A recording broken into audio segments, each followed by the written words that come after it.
কি সবাই লেখেন, what is competency standard, what is component of CS, হ্যাঁ, তারপর এভিডেন্স গাইডটা কি জিনিস, এভিডেন্স গাইডের কম্পোনেন্ট কতগুলা, এগুলা লিখে ফেলতে হবে। প্রতিটা সিভিলিয়াম ওয়াইজ কি করবেন, নোট করবেন। প্রথম থেকে যদি আপনারা এই সিরিয়াস হন, হ্যাঁ, তাইলে আপনাদের তাড়াতাড়ি কম্পিটেন্ট হয়ে যাবেন, সবাই কম্পিটেন্ট হবেন ইনশাল্লাহ। ঠিক আছে, সিরিয়াস হতে হবে।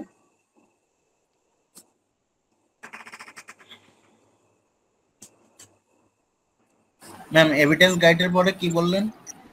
কম্পোনেন্ট অফ এভিডেন্স গাইড, তারপরে কম্পোনেন্ট অফ এভিডেন্স গাইড এইটাও লিখবেন, এভিডেন্স গাইডটা কি জিনিস আর এর কম্পোনেন্ট কতগুলা কি কি এগুলা লিখবেন। আর সবকিছুতে আপনারা আমি বলি স্যার না বলে সেটা ম্যান্ডেটরি না। এই যে একবার বলে দেওয়া হয় তো যে এইটা কেন লাগে, হ্যাঁ, এটার বেনিফিট কি, এই যে বেনিফিট কি, এটা কেন লাগে, কিভাবে করতে হয়, কাদের জন্য লাগে, এই যে ডাব্লিউএস কোশ্চেন দিয়ে যেসব প্রশ্ন হয়, সব প্রশ্নে 4-5টা আপনারা প্রশ্ন তৈরি করে অ্যান্সার লেখার চেষ্টা করবেন। হ্যাঁ, কারণ ওই সহজ প্রশ্ন আর হবে না যে what is competency standard, what is component of CS বা ইউনিট অফ কম্পিটেন্সি, এমন সহজ প্রশ্ন হবে না। এইগুলো হচ্ছে আমরা পড়ি কেন, আমাদের কঠিন করে মানে একটু ঘুরায় প্যাটার্ন, প্রশ্নের প্যাটার্ন যদি ঘুরায় দেয়, তাও যেন আমরা এইটা তো আমরা বাংলা জানি, এটা জেনে আমরা যেন লিখে দিয়ে আসতে পারি। হ্যাঁ, এই জন্য হচ্ছে এই সব কিছু নলেজ থাকা লাগবে।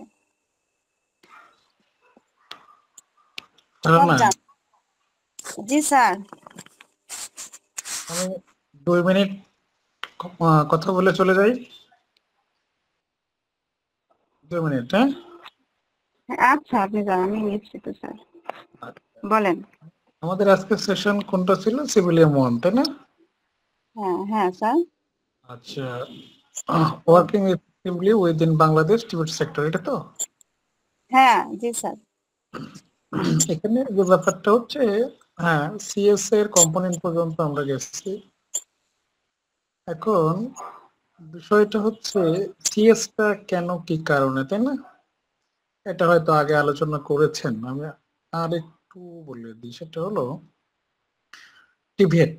টিভেট আমাদের মেইনলি হচ্ছে সেক্টর টিভেট। হ্যাঁ, টিভেট নিয়ে যে আলোচনাটা হয়তো হয়েছে, আমি আরেকটু মনে করিয়ে দিই যে technical and vocational education and training, তাই না?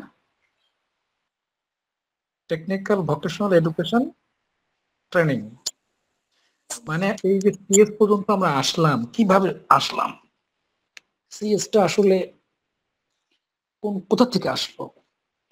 আমরা জেনেছি যে সিএসটা আইএসসি করে বা একটা কমিটি হয়, সেই কমিটি করে দেয়, খুব ভালো কথা। কিন্তু মেইনলি হচ্ছে টিবেট সেক্টরটা কি, ক্লিয়ার হয়েছে? এটা টিবেট সেক্টরটা, টিভেট, টিভিইটি, ক্লিয়ার হয়েছে? ক্লিয়ার কিনা? Yes, no, sir, madam? Sir আমি একটু কথা বলি স্যার, ইন্টারপ্রেট করলাম। স্যার আমি হচ্ছে এটা সিএসটা আলোচনা করে আমি এখন যেতে চাইছিলাম সিভিলা মনে, আমি এখন সিভিলা মনে যেতে পারিনি। সিএস আলোচনা করছেন? হ্যাঁ, সিএস আলোচনা করে ও, কিভাবে পড়তে এখন ওটা জানাই, তারপরে এখন যাচ্ছিলাম। এখনো সিএস এর আপনি ঢোকেন নাই, ওই সিভিলিয়ামে ঢোকেন নাই? না স্যার। আচ্ছা, সিভিলিয়ামে হ্যাঁ আজকেই ঢুকতে হবে, এবং একটা সিভিলিয়াম কিন্তু 2টা সেশনের বেশি পাওয়া যাবে না। হ্যাঁ, যদি প্রতিষ্ঠান 1 মাসের শিডিউল দিয়েছে, স্ট্যান্ডার্ড যদি 1 মাসের শিডিউল দেয়, তাহলে আপনি 2টা সেশন 2টা ক্লাসের বেশি পাওয়া যাবে না সর্বোচ্চ। তার মধ্যে এভিডেন্স আছে, তার মধ্যে ফরমেটিভ আছে, অনেকগুলো প্রেশার। যাই হোক, ঠিক আছে, তাহলে এটা তাহলে আমার কিছু বলার নেই ওখানে। তাহলে এটা আপনারা শুরু করেন, টিভেট ভেট থেকে শুরু করেন। আর হচ্ছে কম্পিটেন্সির ব্যাপারে,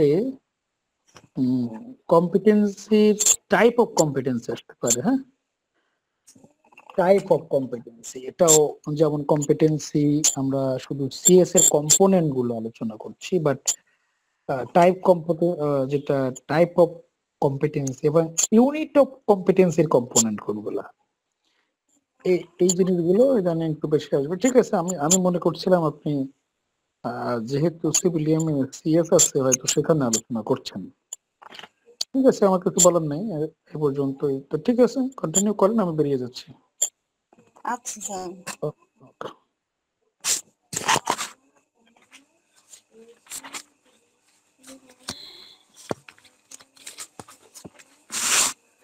আচ্ছা, আমরা সিভিলিয়ামে আসবো একবার। হ্যাঁ, মানে সিএস তো আপনি জানছেন, হ্যাঁ, ওটা মানে কিভাবে পড়তে হয় সেটা জানানোর জন্য আলোচনা করা হলো। হ্যাঁ, এইভাবে হচ্ছে পড়বেন আর লিখে ফেলবেন। হ্যাঁ, আমরা এখন সিভিলিয়ামে আসি। আমাদের প্রথম সিভিলিয়াম এর আপনার নাম বলেন, এটা কি জিনিস, নাম কি? Work effectively within TVET sector. হ্যাঁ, এখানে দুইটা জিনিস আসছে, তাই না? একটা হচ্ছে টিভেট, টিভেট সেক্টর, আর কি মানে ইফেক্টিভ ওয়ার্ক, তাই না? মানে টিভেট সেক্টরে কিভাবে ইফেক্টিভলি কাজ করা যায়, কার্যকরীভাবে কাজ করা যায়, সেটা আমাদের জানাবে এই সিভিলিয়াম, সেটা আমরা জানবো। এখন টিভেটটার ফুল ফর্ম আমাদের জানতে হবে, টিভেটটা কি জিনিস এটা বলেন, টিভেটের মিনিং কি, এবং লিখে ফেলেন, বলেন আর সবাই লেখেন TVET. Technical vocational education training. and education and training. G, technical and আছে না মাঝখানে? Technical, vocational, educational and training. Technical, আমি যতদূর জানি আমার লেখা আছে টেকনিক্যাল অ্যান্ড, সমস্যা নাই, অ্যান্ড এর সমস্যা নাই, technical and vocational education, vocational education and training. হ্যাঁ, এটা কি জিনিস, মানে এটা আসলে এক কথায় কি, মানে এখন যদি বলে যে হোয়াট ইজ টিভেট, টিভেটটা কি জিনিস, টিভিইটি এটা কি, এই যে এডুকেশন অ্যান্ড, মানে এটা একটা শিক্ষা ও প্রশিক্ষণ ব্যবস্থা, তাই না? এটা একটা এডুকেশন ভিতর, আবার ট্রেনিং আছে, মানে ট্রেনিং এডুকেশন, শিক্ষা প্রশিক্ষণ ব্যবস্থা, যেটা কি করে, যেটা আমাদের যে ওয়ার্ক প্লেসের জন্য বা কর্মসংস্থানের জন্য জ্ঞান দক্ষতা প্রদান করে।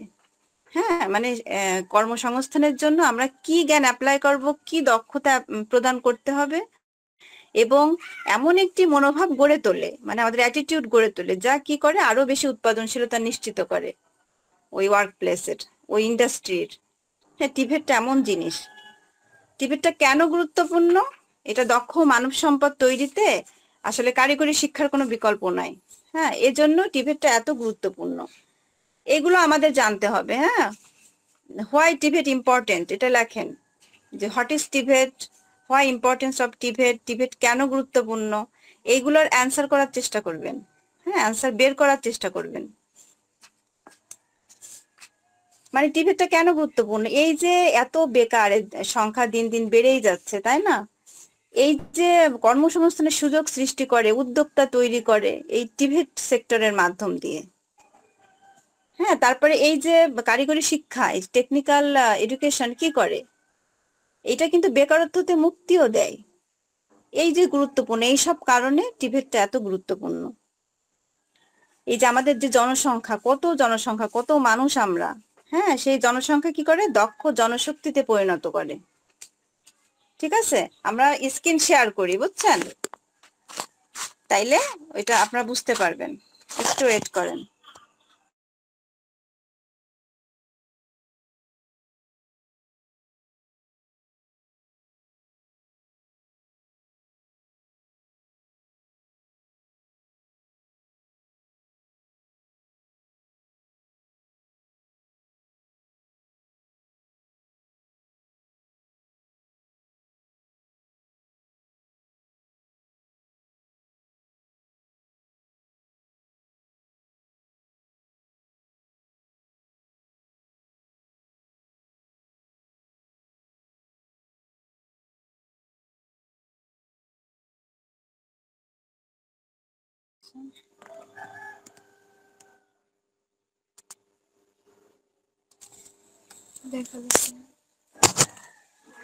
স্ক্রিন দেখতে পাচ্ছেন?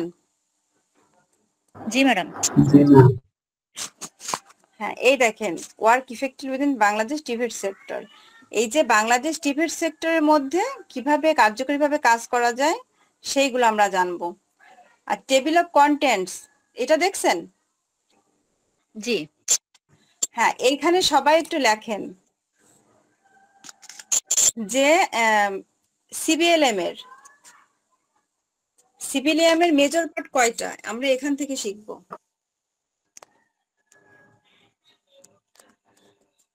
লেখেন সিবিএলএম এর মেজর পার্ট 5টি।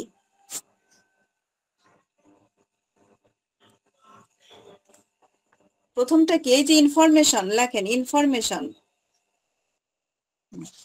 জি, ইনফরমেশন। তারপর লেখেন সেলফ চেক। Self check. তারপর লেখেন অ্যান্সার কি।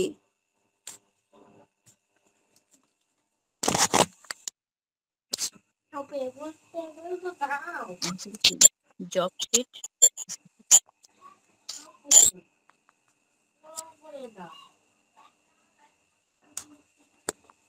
Information, self check, answer key, তারপরে জব শিট, স্পেসিফিকেশন শিট। লিখছেন?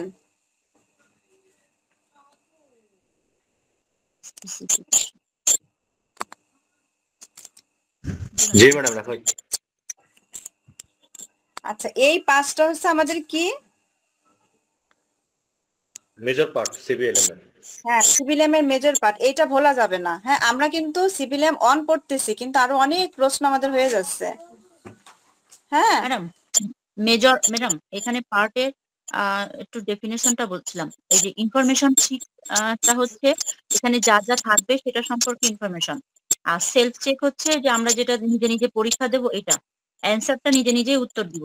আর জব শিটটা কি? ওই যে যে জবগুলো দেওয়া হবে, মানে একটা সিভিলিয়াম এর উপর যে জবগুলো থাকবে এটা। সবগুলা থাকবে। হ্যাঁ, আচ্ছা, কাজের জন্য যে আমার ডেমনস্ট্রেশনে আমাদের জব করে দেখাইতে হয় না? হ্যাঁ, ওটার একটা শিট থাকে। হ্যাঁ, হ্যাঁ, থাকে তো। জব আর করে দেখাইতে হয়। স্পেসিফিকেশন। আর স্পেসিফিকেশন শিট কি? যে ওই জব করার জন্য কিছু স্পেসিফিক মেজারমেন্ট যা যা থাকে অকুপেশন ওয়াইজ। হ্যাঁ, এই যে জব করার জন্য কিছু পরিমাপ এভাবে করতে হবে, এই টাইমের ভিতর করতে হবে, এই যে নির্দিষ্ট করে কোন পিপি গুলো পড়তে হবে, এই সব কিছু দেওয়া থাকে স্পেসিফিকেশন শিটে। ও আচ্ছা, ঠিক আছে। আমরা অ্যাসেসমেন্ট তো দিয়ে আসছি। হ্যাঁ, ওই অ্যাসেসমেন্টে দেখবেন ওখানে প্রতিটা স্কিল অ্যাসেসমেন্ট ওগুলো থাকে, জব শিট দেয়, স্পেসিফিকেশন শিট দেয় ডেমনস্ট্রেশনের সময়। ওই অনুযায়ী আমাদের জব করে দেখাইতে হয়। এই যে মানে এই 5টা পার্ট ছাড়া একটা সিভিলিয়াম বানানো যাবে না। হ্যাঁ, একটা সিভিলিয়ামের মেইন পার্ট এইগুলা। হ্যাঁ, এগুলো হচ্ছে আমরা ধরছিল ওডালে। হ্যাঁ, এগুলো ধরবে, কারণ আপনাদের সিভিলিয়াম তৈরি করতে হয় তো। কি হলো আবার?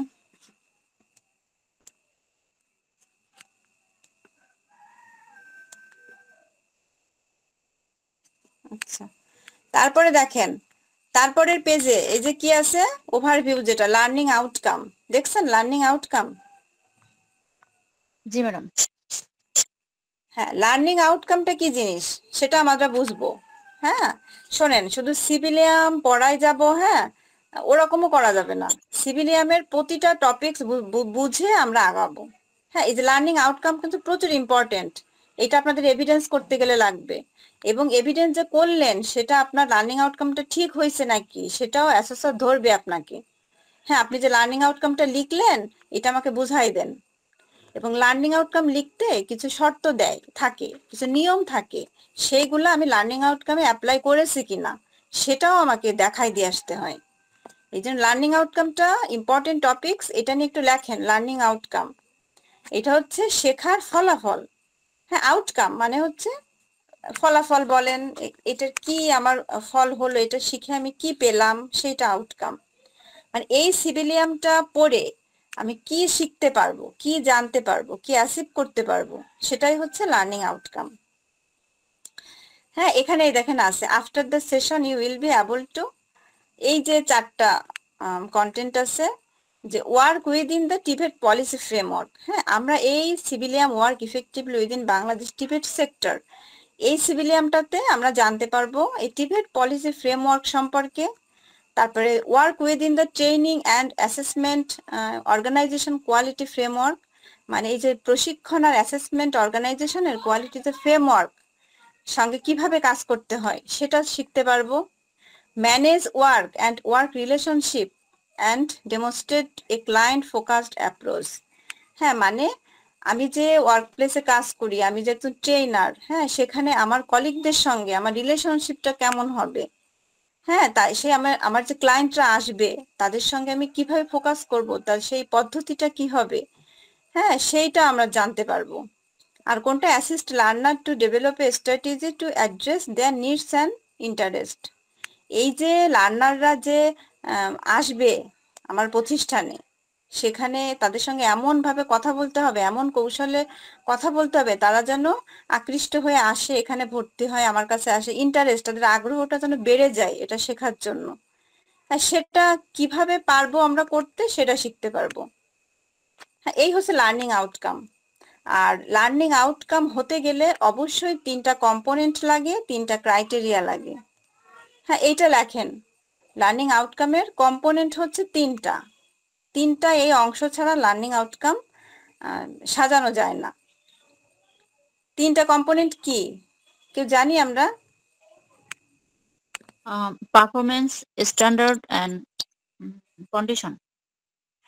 হ্যাঁ, সবাই আমরা লিখি যে লার্নিং আউটকামের 3টা component, performance, standard, condition.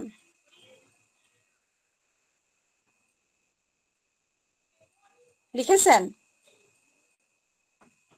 Performance, তারপর কি যেন বললেন? Performance, standard, condition.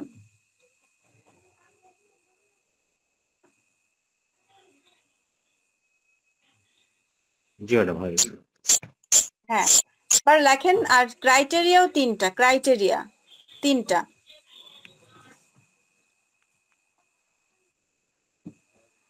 ক্রাইটেরিয়া 3টা হচ্ছে MOA, মোয়া, হ্যাঁ, মেজারেবল, অবজারভেবল আর মাস্ট বি অ্যাকশন ভার্ব।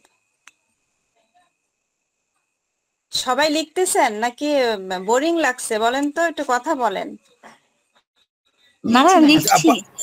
আপা মেজারেবল ওতে হচ্ছে অবজারভেবল, হ্যাঁ, অবজারভেবল আর অ্যাকাউন্ট, আর এতে হচ্ছে অ্যাকাউন্ট অ্যাচিভেবল। শোনেন আমি বলি, এমতে মেজারেবল, হ্যাঁ, ওতে অবজারভেবল, আর এতে হচ্ছে অ্যাকশন ভার্ব। হ্যাঁ, সেটা আমরা লিখবো must be action verb, MUST, must be action verb. অ্যাকশনের এটা আমি পরে নিয়েছি।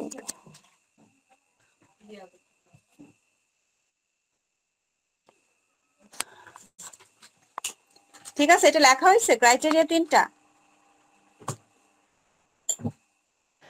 জি ম্যাম। হ্যাঁ, এখন আমরা আসি যে এই যে আমরা কম্পোনেন্ট 3টা বলছি কেন, হ্যাঁ, যে পারফরমেন্স, স্ট্যান্ডার্ড, কন্ডিশন। মানে ধরেন আমি ডেমনস্ট্রেশনে, আমি আমার ফুড অ্যান্ড বেভারেজ থেকে আমি এখন আমার কি করতে হবে, চা বানাই দিতে হবে। হ্যাঁ, এখন আমি চা যে বানাবো, হ্যাঁ, এর পারফরমেন্সটা কোনটা, যে আমি চা বানাবো, হ্যাঁ, প্রিপেয়ার, মেক এ, অথবা মেক এ টি, হ্যাঁ, মেক এ কাপ অফ টি, এটা আমার পারফরমেন্স, মানে আমি চাটা বানাই দেখাতে পারছি, এটা আমার পারফরমেন্স। আর স্ট্যান্ডার্ড কোনটা, আমি ইচ্ছা মতো বানাবো না, আমি 3-4 চামচ চিনি দিলাম, চা দিলাম, অনেক কিছু অনেক দিয়ে দিলাম, ইচ্ছা মতো বানালে হবে না, আমার একটা স্ট্যান্ডার্ড ওয়াইজ বানাতে হবে। যেমন আমার যাকে যাকে আমি চা খাওয়াবো, আমার ক্লায়েন্ট যিনি, অথবা ইন্ডাস্ট্রি স্ট্যান্ডার্ড অনুসারে বানাতে হবে। আমার ফুড অ্যান্ড বেভারেজের যে স্ট্যান্ডার্ড, হ্যাঁ, এইভাবে বানাতে হয়, সেই স্ট্যান্ডার্ড অনুযায়ী আমার চাটা বানাইতে হবে। উনি চায় 1 চামচ চিনি খায়, অনেকে চিনিও খায় না, হ্যাঁ, ঠিক তেমন করে আমার চাটা বানাতে হবে। আর কন্ডিশনটা কি, মানে শর্ত, হ্যাঁ, যেটা ছাড়া আমার চা বানানো হবে না, সেটা হচ্ছে কন্ডিশন। যেমন কি, যে আমার টি ব্যাগ ছাড়া আমার চা বানানো হবে না। আমি পানি দিলাম, হ্যাঁ, আমি চিনি দিলাম, ঠিক আছে, কিন্তু টি ব্যাগ, হ্যাঁ, এইটা হচ্ছে আমার কন্ডিশন। এই যে 3টা জিনিস মিলায় আমার লার্নিং আউটকাম হতে হবে। এটা আপনাদের এভিডেন্স করতে গেলে ঠিক এই 3টা না থাকলে আপনার ওইটা নিবে না, আপনাকে প্রশ্ন করবে বারবার, হ্যাঁ, যে আপনি এই যে এটা তো করলেন, এখানে স্ট্যান্ডার্ড কোথায়, এখানে কন্ডিশন কোথায়, আমরা এভিডেন্স করতে গেলে না আরো বুঝে যাব, সমস্যা নাই। এই লার্নিং আউটকামের কম্পোনেন্ট কয়টা, ক্রাইটেরিয়া কোনটা, হ্যাঁ এটা আমি ধরবো, কিন্তু প্রায় ধরবো, এটা জানা লাগবে, এই জন্য এটা মাস্ট নো কোশ্চেন। আর মেজারেবল কি, অবশ্যই সেটা পরিমাপ মেজার করা যায়, হ্যাঁ তেমন হতে হবে, অবজার্ভ করা যায়, অবজারভেবল। এটা আমি কল্পনায় বানাচ্ছি না, এটা আমি বাস্তবে বানাচ্ছি, অবজার্ভ করে বানাচ্ছি। অ্যাকশন ভার্ব কি, এটা হচ্ছে এখনই করতেছি কাজটা, হ্যাঁ অ্যাকশন ভার্ব যেমন প্রেজেন্ট ফর্ম দিয়ে লিখতে হয় ওরকম, মানে আমি কাজটা এখন করে দেখাচ্ছি। আর লিখতে গেলেও ওই মানে অবজার্ভ থাকলে অবজার্ভ দিয়ে লিখতে হবে, এটা আমরা শিখে যাব, হ্যাঁ এটা আমরা শিখে যাব, সমস্যা নাই। এখন লার্নিং আউটকাম তো বুঝলাম যে একটা এই সিভিলিয়ান শেষ করে আমরা কি জানতে পারবো, একটা ক্লাস শেষ করে আমরা কি শিখতে পারবো আজকে, সেটা হচ্ছে আমার লার্নিং আউটকাম। হ্যাঁ আমি আজকে সেশনটা শেষ করে আপনারা কতটুকু শিখতে পারলেন, সেটা হচ্ছে আপনার লার্নিং আউটকাম। সেটা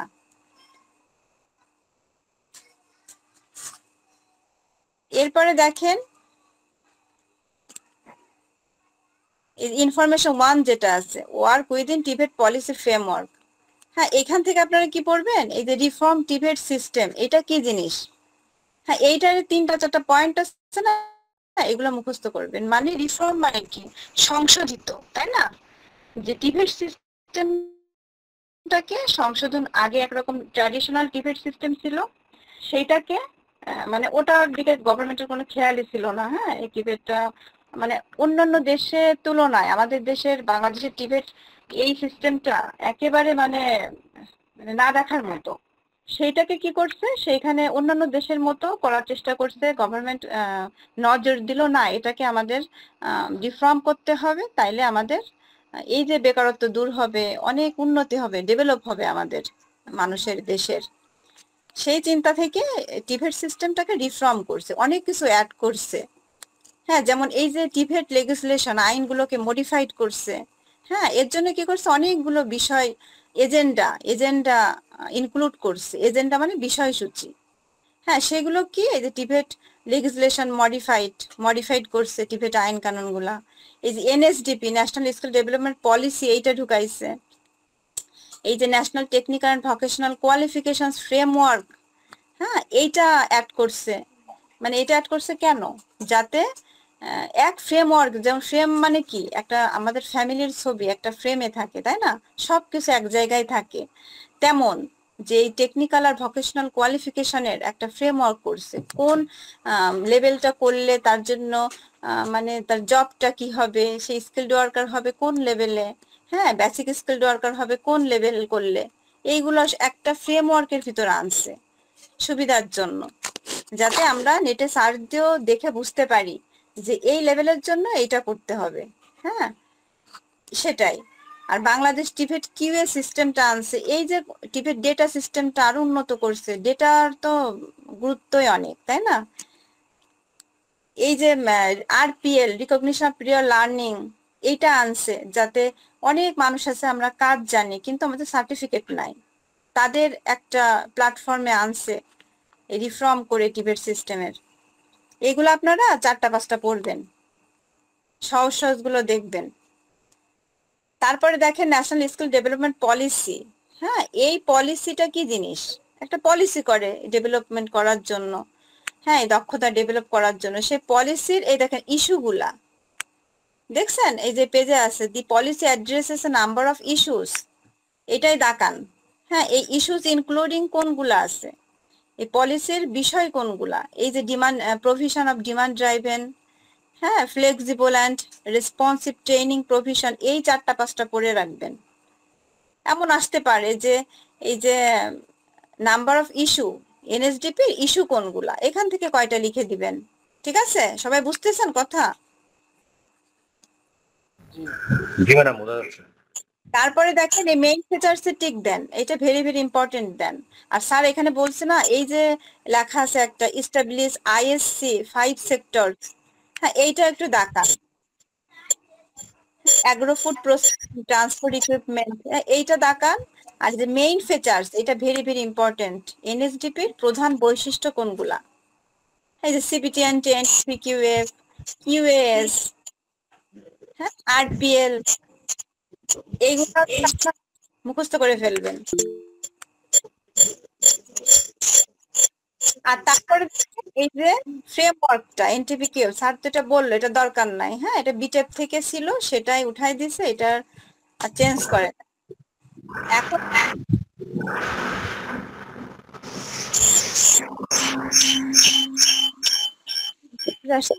হ্যাঁ, মিউট করেন। আচ্ছা, এই যে বিএনকিউএফ এর আপনাদের আমি গ্রুপে দিয়ে দিব, হ্যাঁ, বিএনকিউএফ একটা চার্ট আছে, ওইটা দিয়ে দিব। 1 থেকে 10টা লেভেল বিএনকিউএফ এ, হ্যাঁ, 1 থেকে 6টা হচ্ছে স্কিল লেভেল। ওই স্কিল লেভেল গুলো আমাদের জানা দরকার, ওগুলো আমি আজকে পাঠাই দেবো, ওগুলো দেখবেন। মানে এইটার মতো এখানে বেসিক ওয়ার্কারটা ওখানে নাই, আর সবগুলো আছে। ম্যাডাম একজন ওখানে হ্যান্ড রাইজিং করেছে, কিছু বলতে চায় মনে হয়। হ্যাঁ, বলেন। ম্যাম ওই যে আমরা এনএসডিপির যে ইস্যুগুলা হচ্ছে পড়লাম, হ্যাঁ, ম্যাম ওইটার নিচে একটা আছে যে আপনার সবগুলো অপশনের পরে other elements in the policy, student apprenticeships, recognition of prior learning, এটার কোশ্চেন কেমন হতে পারে, মানে আসতে পারে কি এরকম? ম্যাম হ্যাঁ এই পেজে ম্যাম 6 পেজে। হ্যাঁ, এইটা কি মানে উপরের ওইগুলা আছে, সাথে এইগুলাও আছে, সেটা বোঝাচ্ছে। মানে ওগুলা তো আছে, আচ্ছা ম্যাম, তারপরে অন্যান্য এলিমেন্টস গুলো পলিসির আন্ডারে এগুলো আছে। আচ্ছা ma'am, thank you ma'am.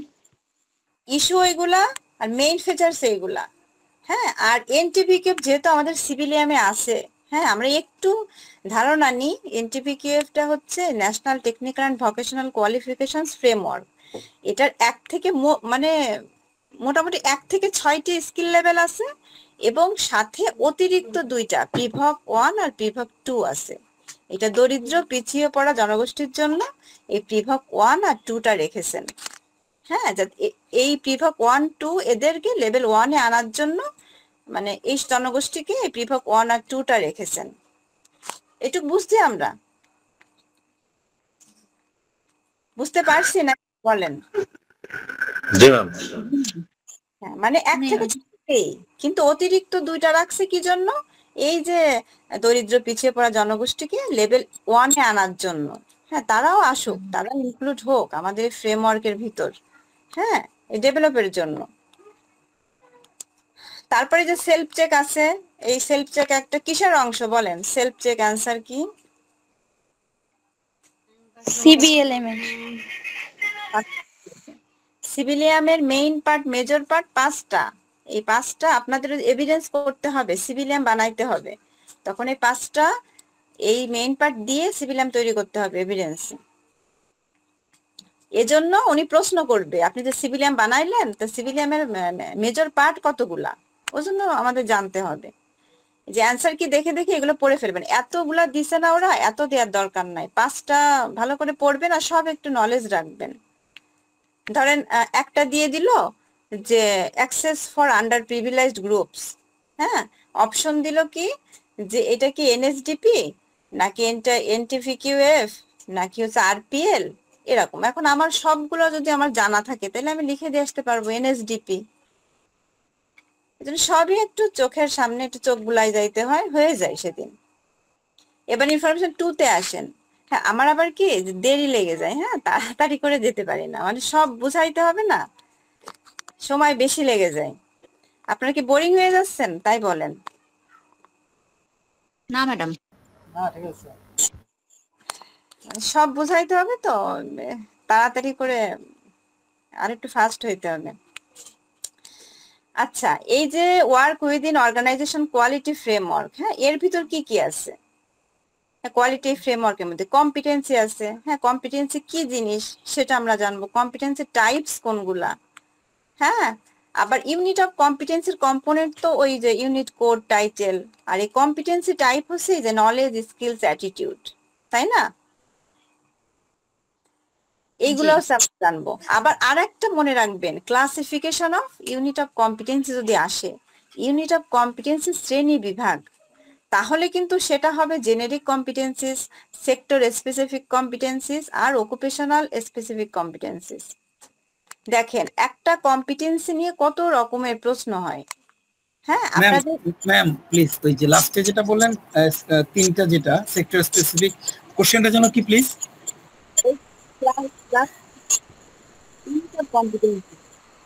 G, classification of competency না? হ্যাঁ হ্যাঁ, মানে স্টেপ ভাগ করছে, এই যে কম্পিটেন্সি আবার তিনটে স্টেপে ভাগ করছে। এই অকুপেশনাল যার যে অকুপেশন এখানে হয়তো আমাদের আছে।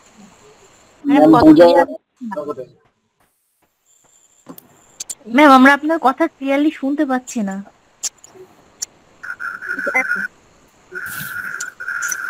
ম্যাডাম ক্লাসিফিকেশন ওটা একটু আরেকবার একটু রিপিট করেন তো ম্যাডাম।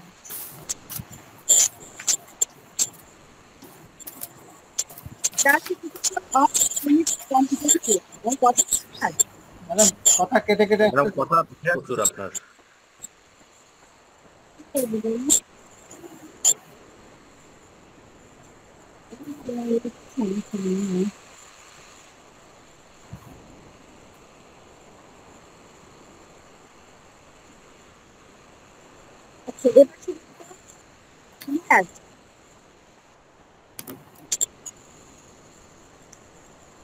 শোনা যায় আমার কথা? এখন এবার বুঝতে এবার আচ্ছা, আলহামদুলিল্লাহ। ম্যাডাম আচ্ছা, ওই ক্লাসিফিকেশনটা আরেকবার যদি একটু বলতেন। হ্যাঁ, classification of unit of competencies 1 নম্বরে দেন জেনেরিক কম্পিটেন্সিস। জি 2 নম্বরে হচ্ছে সেক্টর স্পেসিফিক কম্পিটেন্সিস। হ্যাঁ, আর 3 নম্বর হচ্ছে অকুপেশন স্পেসিফিক কম্পিটেন্সিস।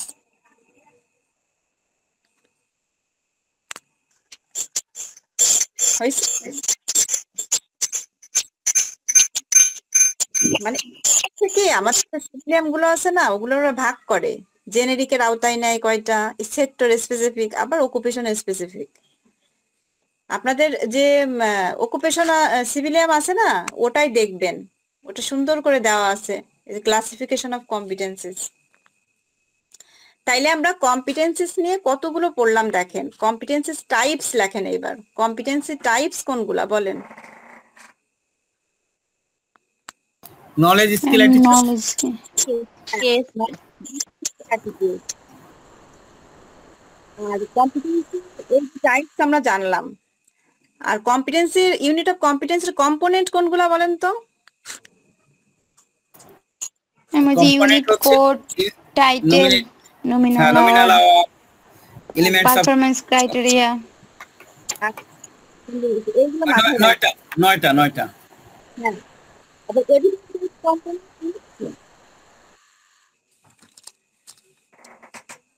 ওটাও মনে থাকবে, সমস্যা না, একদিনে তো ওটাও পড়ে ফেলবেন। এভিডেন্স গাইডের কম্পোনেন্ট তো 7টা, তাই না? Critical aspect of competency, আন্ডারপিনিং knowledge, তাই না, স্কিলস, এগুলো আমরা জানবো। আচ্ছা, এরপরে দেখেন হোয়াট ইজ কম্পিটেন্সি। এই আমরা কম্পিটেন্সিটা জানবো, এটা কি জিনিস। কম্পিটেন্সি মানে হচ্ছে যে ইন্ডাস্ট্রি স্ট্যান্ডার্ড অনুসারে নলেজ, স্কিলস, অ্যাটিটিউডের যে কম্বিনেশন, হ্যাঁ, সেটা দিয়ে যদি আমরা আমাদের পারফরমেন্সটা করতে পারি, তাইলে সেটা হবে আমাদের কম্পিটেন্সি। আচ্ছা, নেটের সমস্যা তো, আমার কথা কি শোনা যাচ্ছে, শুনছেন? হ্যাঁ এখন ঠিক আছে। আচ্ছা, তাহলে আমরা এই কম্পিটেন্সি এখানে যেটা আছে আমরা পড়ে ফেলবো। হ্যাঁ, কম্পিটেন্সি মানেই হচ্ছে যে টাইপস বলেই দিছে, নলেজ, স্কিলস, অ্যাটিটিউড। এই তিনটার কম্বিনেশন যখন ওয়ার্ক প্লেস আমরা অ্যাপ্লাই করি ইন্ডাস্ট্রি স্ট্যান্ডার্ড অনুসারে, তখন সেটা আমাদের কম্পিটেন্সি হয়ে যায়। হ্যাঁ ম্যাডাম তাহলে কম্পিটেন্সি স্ট্যান্ডার্ডের একটা মানে সংজ্ঞা যেটা লিখলে অ্যাকুরেট হবে, এই সংজ্ঞাটা কি আমরা এখান থেকে নিতে পারি? হ্যাঁ, মানে যখন প্রশ্ন আসে। জি আচ্ছা, এটাই সুন্দর আছে, এটাই নেন। হ্যাঁ, কম্পিটেন্সি স্ট্যান্ডার্ডের সংজ্ঞা সুন্দর দেওয়া রয়েছে, এবং এটা মেজারেবল হতে হবে, অবজারভেবল হতে হবে। হ্যাঁ, এইটা হচ্ছে কম্পিটেন্সির সংজ্ঞা। আর কম্পিটেন্সি টাইপস 3টা, আর এই key features of competency very very important দেন। হ্যাঁ, key features of competency, being able to do the job. হ্যাঁ, অবশ্যই কাজ, আমি যে কাজ পারি, কাজ করার যোগ্যতা থাকতে হবে। Knowing how and why things are done, কাজটা আমি কিভাবে করব ম্যানেজ করার যোগ্যতা থাকা লাগবে। ওই যে আমরা ডাইমেনশনস আছে না এর পরের পেজে দেখছেন, জি ডাইমেনশনস অফ কম্পিটেন্সি, এই ডাইমেনশনের 4টাই যে এক্সাম্পল কিন্তু এগুলা দিলেও হয়। এই 4টা কথায় ওখানে বোঝাইছে। হ্যাঁ, being able to do the job মানে টাস্ক স্কিল, আমি কোনো একটা কাজ করতে পারি, এটা task skill. Knowing how and why things are done, আমি কিভাবে কেন এই জিনিসটা করব সেটা জানা। হ্যাঁ, task management skill. Knowing what to do if things go wrong, মানে যদি আমি এই যে কাজ করতে যে ভুলে যাই বা কাজে বাধাপ্রাপ্ত হই তখন আমার কি করতে হবে সেটাও জানা লাগবে, এই contingency management skills. Are having the right approach to do job properly and safely, হ্যাঁ জবটা আমি প্রপারলি সেফলি আমি রাইট অ্যাপ্রোচে করে আসতে পারছি আমার এনভায়রনমেন্টে, এটা জব রোল এনভায়রনমেন্ট স্কিলস। এই 4টা কিন্তু পুরো ঠুটস্থ রাখতে হবে, কি ফিচার্স অফ কম্পিটেন্সি। তারপরে দেখেন difference between competency and skills. হ্যাঁ, এই যে কম্পিটেন্সি আর স্কিলের মধ্যে তুলনা করো সেটা বলছে। এখানে সুন্দর করে দেওয়া আছে কম্পিটেন্সি কি জিনিস, এই 3টা সমন্বয়ে কম্পিটেন্সি। আর এই কম্পিটেন্সির একটা পার্ট হচ্ছে স্কিলস, তাই না? এটা আপনারা পড়ে ফেলবেন, এটা সহজ আছে। আর ডাইমেনশনস অফ কম্পিটেন্সি থেকে মাস্ট প্রশ্ন হবে। হ্যাঁ, আমাদের সময় 2টা প্রশ্ন আসছিল। এই যে একটা আসছিল টাস্ক স্কিল, একটা উদাহরণ দিছিল, একটা 2 লাইনের একটা কথা, আর দিছিল কোনটা হবে, টাস্ক ম্যানেজমেন্ট, কন্টিনজেন্সি নাকি জব রোল। এরকম 2টা প্রশ্ন আসছিল এমসিকিউতে। এইটা ডাইমেনশনস অফ কম্পিটেন্সি, এটা আমরা কে বুঝি না, বোঝাই দেওয়া হবে। এমনি কিছুটা বুঝি নাকি একটু আমাকে জানান তো।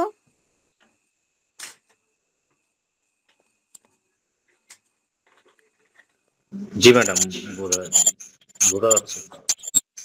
হ্যাঁ, তারপরেও আমি সবাই তো কথা বলেনি, আমি বোঝাচ্ছি, আপনি একটু ভালো করে খেয়াল করেন। ডাইমেনশনসটা কি জিনিস, মানে কম্পিটেন্সি হতে গেলে অনেক গুণাবলী থাকা লাগে। হ্যাঁ, যে আমার knowledge, skills, attitude industry standard অনুসারে আমার অ্যাপ্লাই করতে হবে। হ্যাঁ, আমার নলেজ আছে, স্কিলস আছে, আমার অ্যাটিটিউড নাই, হবে না, হবে না। হ্যাঁ, 3টা থাকা লাগবে। তারপরে এই যে কম্পিটেন্সিটা, আমরা কম্পিটেন্ট হতে গেলে এই কম্পিটেন্সি গুলা আমাদের অ্যাপ্রোপ্রিয়েট হওয়া লাগবে। এই যে ডাইমেনশনস মানে মাত্রা, কম্পিটেন্সির মাত্রা কেমন থাকতে হবে, হ্যাঁ সেটা বোঝাচ্ছে। এই যে টাস্ক স্কিলস মানে কি, কোনো কাজ করতে পারার যোগ্যতা। আমি কি যে হ্যাঁ আমি ক্লাস নিতে পারি, বা আমি রান্না করতে পারি, বা আমি কি করতে পারি, কম্পিউটারের কাজ জানি। হ্যাঁ, সেটা হচ্ছে কি টাস্ক স্কিল, আমি জানি পারি, এই অ্যাবিলিটিটা আমার আছে, টাস্ক স্কিল। আর টাস্ক ম্যানেজমেন্ট স্কিলস কোনটা, ম্যানেজ করে কাজ করার ক্ষমতা, মানে একসাথে অনেকগুলা কাজ করার অ্যাবিলিটি যদি আমার থাকে, ওই ক্ষমতাটা যদি আমার থাকে, আমি শুধু একটা কাজ করতেই পারি না। এই যে আমি একটা কাজ করতে যে রিলেটেড আর যেগুলো কাজ সেগুলো করতে পারি। যেমন আপনাদের এই যে এক্সাম্পল আছে, ইউজ এ ফটোকপিয়ার। হ্যাঁ, ফটোকপিয়ার ইউজ করতে পারি, এটা টাস্ক স্কিল। আর ম্যানেজমেন্ট স্কিল এক্সাম্পল দিচ্ছে কোনটা, select the right paper and function, আমি যে ফটোকপি মেশিন চালাইতে পারি, আবার সাথে এই যে পেপার ফাংশন এইগুলারও কি মানে কাজ সেগুলাও জানি, সিলেক্ট করতে পারি, মানে একসঙ্গে একাধিক কাজ করার ক্ষমতা, সেটা হচ্ছে টাস্ক ম্যানেজমেন্ট স্কিলস, মানে ম্যানেজ করে কাজ করার ক্ষমতা। আর কন্টিনজেন্সি কোনটা, যে আমি একটা কাজ করতেছি, হ্যাঁ করতে করতে আটকে গেছি। হ্যাঁ, ধরো আমি ল্যাপটপে সেশনটা নিচ্ছি, এখন ল্যাপটপটা হ্যাং হয়ে গেছে, এখন আমি কি করব, আমার ক্লাসটা তো কন্ডাক্ট করতে হবে, আমি আমার মোবাইলে চলে আসলাম, মোবাইল দিয়ে আবার শুরু করলাম। এই যে আমার একটা কাজ করতে করতে বাধাপ্রাপ্ত হলাম, ব্রেকডাউন হলো। হ্যাঁ, ইরেগুলেশনের সময় আমি কি করলাম, আমি কাজটা প্রপারলি করে আসতে পারলাম। হ্যাঁ, আমার বাধাটা কাটিয়ে উঠে কাজটা কমপ্লিট করার যে যোগ্যতাটা, সেটা হচ্ছে কন্টিনজেন্সি ম্যানেজমেন্ট স্কিল, আমার ওই স্কিলটা আছে। আর জব রোল এনভায়রনমেন্ট কি, যে আমি এই যে নতুন একটা পরিবেশে যে সবার সঙ্গে খাপ খেয়ে মিলেমিশে কাজটা করতে পারছি, হ্যাঁ সেটা হচ্ছে জব রোল এনভায়রনমেন্ট স্কিল। পরিবেশ, হ্যাঁ এই যে আমরা অ্যাসেসর হয়ে যখন অ্যাসেসমেন্ট নিতে যাব, তখন নতুন একটা পরিবেশ না, বিভিন্ন জায়গায় যাব, হ্যাঁ তখন কি করব, ওই পরিবেশে থেকে আমি সুন্দর করে সব লার্নারদের, সব এসএসসিদের সবাইকে এক সমান চোখে দেখে অ্যাসেসমেন্টটা সুন্দরভাবে নিয়ে আসতে পারবো। অথবা ধরেন আমি একজন এসএসসি, আমি অ্যাসেসমেন্ট দিচ্ছি, তখন আমার টাইম ধরে দিচ্ছে, ওই টাইমের ভেতর আমার যে 4টা জব দিছে, সেই 4টা জব কি করব, সুন্দরভাবে কারোর সাথে ঝগড়া না বাঁধায়, হ্যাঁ সুন্দরভাবে ওই পরিবেশটাই অ্যাডাপ্ট করে আমি কাজটা কমপ্লিট করে আসা পারার যে আমার স্কিল, যে দক্ষতাটা, সেটা থাকলে আমার সে জব রোল এনভায়রনমেন্ট স্কিলটা আমার থাকলো। এই যে ডাইমেনশনস অফ কম্পিটেন্সি, এই 4টার কেমন দিবে, ধরেন আপনাদের দিবে যে একজন ইলেকট্রিশিয়ান তার ওয়ার্ক প্লেসে সে তার কাজ করে, তাহলে এটা কোন স্কিলস?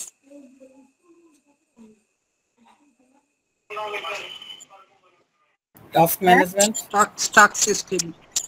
টাস্ক স্কিল, ম্যানেজমেন্ট না, এটা তো একজন ইলেকট্রিশিয়ান তার ওয়ার্ক প্লেসে কাজ করে, এটা টাস্ক স্কিল। সে তো ম্যানেজ করে করছে না, সে তো কাজ করেই, তার তো কাজই ওই, সে তো কাজ করবে, টাস্ক স্কিল।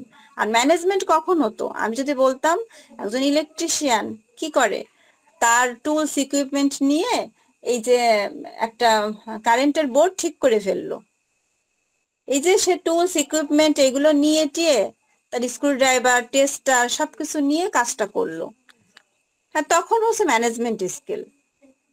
হ্যাঁ আর কন্টিনজেন্সি কোনটা হতো, যে ওই কাজ করতে গেলে ও যে স্ক্রু ড্রাইভার দিয়ে কোনো কিছু খুলতে হবে, ওইটা নিতে ভুলে গেছে, হ্যাঁ এখন ও স্ক্রু ড্রাইভারটা নাই, তখন উনি কি করবে, টেস্টার দিয়েও কাজটা চালানো যায়, তাই না? এই যে বিকল্প ওয়েতে যে কাজটা করে আসা, এটা হচ্ছে কন্টিনজেন্সি ম্যানেজমেন্ট স্কিলস। আর জব রোল এনভায়রনমেন্টে কি, সে হচ্ছে তাকে ডাকছে কি 10 তলার উপরে, হ্যাঁ ওখানে একটা বড় একটা ফাংশন হচ্ছে, হ্যাঁ সেখানে ডাকছে, ওখানে সবার ভিতর থেকে উনি নতুন একটা পরিবেশে যে কাজ করে চলে আসছে, কাজ করতে পারছে, নতুন পরিবেশে কাজ করার সক্ষমতা, সেটা হচ্ছে জব রোল এনভায়রনমেন্ট স্কিল। ঠিক আছে, এটুকু আমরা বুঝতে পেরেছি? জি ম্যাডাম। জি ম্যাডাম, ভালোভাবে বোঝা গেছে, অসুবিধা নেই। আর আমাদের এই যে এক্সাম্পল আছে না, এগুলো আমরা দেখবো, সহজ এক্সাম্পল দিয়ে দিছে আমাদের সিবিএলএম এ, হ্যাঁ এইগুলো দেখবো। এই যে কম্পিটেন্সি স্ট্যান্ডার্ড, এটা কিন্তু নিয়ে আলোচনা করা হয়েছে, তাই না? এখানে ইনক্লুড দিছে, দেখেন ইন্ডাস্ট্রি কম্পিটেন্সি স্ট্যান্ডার্ডের ভিতর কি কি অংশ নিয়ে গঠিত, এগুলো কম্পোনেন্ট না, এগুলো হচ্ছে এইগুলা নিয়েই হচ্ছে competency standard, skills, knowledge, attitude. যদি আপনাদের প্রশ্নে আসে যে ইন্ডাস্ট্রি কম্পিটেন্সি স্ট্যান্ডার্ড ইনক্লুড কোনগুলা নিয়ে গঠিত, তখন এইগুলা দিবেন, যে অ্যাসেসমেন্ট গাইডলাইন আছে এর ভিতর, হ্যাঁ তারপর অ্যাসেসমেন্ট মেথড, ম্যাটেরিয়ালস আছে, কোয়ালিটি ইন্ডিকেটর আছে। আর যদি আসে যে কম্পোনেন্ট অফ কম্পিটেন্সি স্ট্যান্ডার্ড বা ইউনিট অফ কম্পিটেন্সি, তখন হচ্ছে ওই যে ইউনিট কোড টাইটেল, এই দেখেন এখানে দিয়ে দিছে। আমাদের এখান থেকে আসছিল, হ্যাঁ আমাদের অ্যাসেসমেন্টে, যে এই যে এক লাইন তুলে, এই লাইনও না, এলিমেন্টস অফ কম্পিটেন্সি 2 লাইন কথা, তারপর পারফরমেন্স ক্রাইটেরিয়ার 1 লাইন কথা, এগুলা দিয়ে টেবিল ম্যাপিং করতে হবে, কোনটার সঙ্গে কোনটা মিলবে। আচ্ছা আপা, একটা একটু ইস্যু আছে, বলবো? হ্যালো আপা, এই যে কম্পোনেন্টস অফ ইন্ডাস্ট্রি কম্পিটেন্সি স্ট্যান্ডার্ডের যে আমাদের সিবিএলএম এর মধ্যে যে কম্পোনেন্টস গুলো বলা আছে, যেমন unit code title, nominal hour description, elements of competency, performance criteria, এবং last skill and knowledge requirement of the unit, তারপর রেঞ্জ স্টেটমেন্ট। এখন আমাদের সিএস এর মধ্যে যে কম্পোনেন্টস গুলো ডিসক্রাইব করা আছে, সেখানে ওই যে skill and knowledge requirement for the unit, এই কথাটা স্পেসিফিক ওখানে নাই। এক, দ্বিতীয়ত হচ্ছে রেঞ্জ স্টেটমেন্ট, যেটা সেখানে বলা আছে রেঞ্জ অফ ভ্যারিয়েবলস।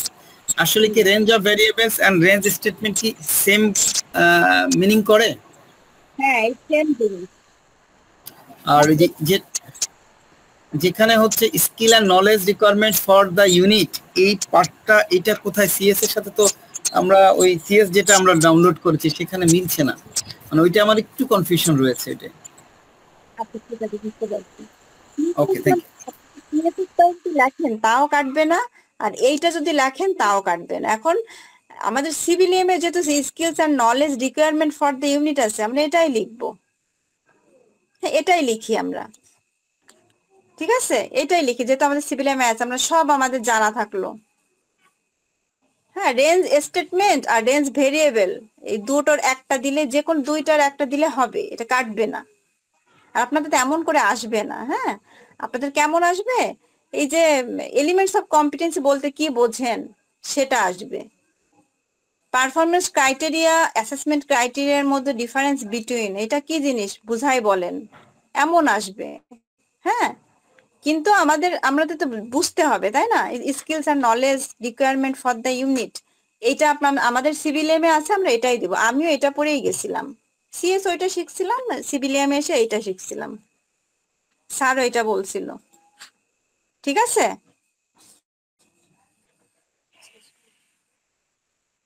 হ্যালো, আমার কথা শোনা যায়? জি, শোনা যায়। ম্যাম শোনা যাচ্ছে। আচ্ছা, আমরা আগামী দিন হচ্ছে এই এইগুলা নিয়ে ডিটেলস আলোচনা করা যাবে। হ্যাঁ, যে এই প্রতিটা নিয়ে আপনারা সহজে একটা জিনিস মনে রাখবেন, এলিমেন্ট অফ কম্পিটেন্সি হচ্ছে কি অ্যাক্টিভিটিস গুলা। হ্যাঁ, আমার কম্পিটেন্সির, আমার সিবিএলএম এর মেইন টাস্ক গুলা, ওই যে ইনফরমেশন গুলা, হ্যাঁ, ওগুলো হচ্ছে এলিমেন্ট। মানে যদি কোনো কথা থাকে যে main task, main activities, key elements, সেগুলা হয় এলিমেন্টস অফ কম্পিটেন্সি। আর পারফরমেন্স ক্রাইটেরিয়ার কোন কথা আসে, যে এই যে পারফরমেন্স করার কথা। হ্যাঁ, যে আমরা একটু কি বললেন, এই জায়গায় একটু প্যাচ লেগে গেছে, এলিমেন্টস অফ প্রশ্নটা আবার একটু কাইন্ডলি যদি। মানে কি এলিমেন্ট কম্পিটেন্সি, হ্যাঁ, এটা বলতে কি বলছি, এটা তো আপনাদের এখানে দেওয়াই আছে। ম্যাম সরি টু ইন্টারাপ্ট, আপনার কথা ক্লিয়ার শুনতে পাচ্ছি না। ম্যাডাম নয়েজ আসতে চায় আপনার সামনে, কি কোনো স্পিকার বা এই টাইপের কিছু আছে ম্যাডাম? মোবাইল ফোনের আশেপাশে ম্যাগনেট টাইপের মানে একটু ইকো আসতেছে আর কি।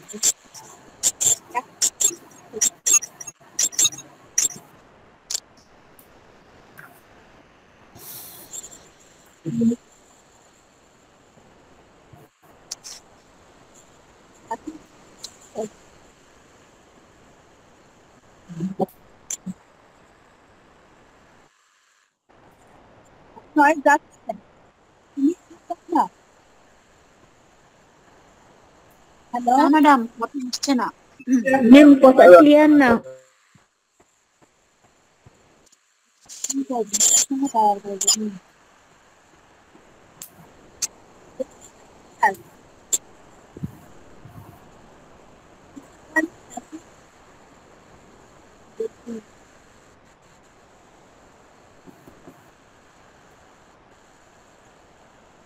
হ্যালো, ম্যাডাম এখনো ক্লিয়ার না।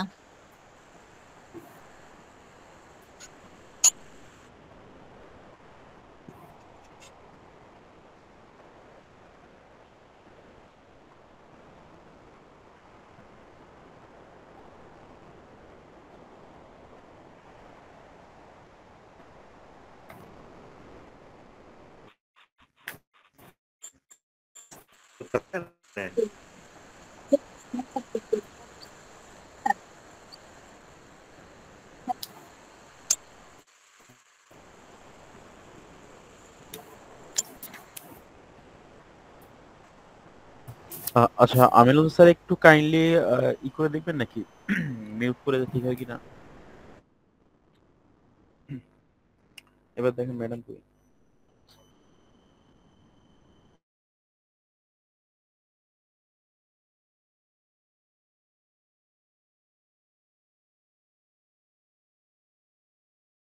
ম্যাডাম মনে হয় আবার কেটে আসবে।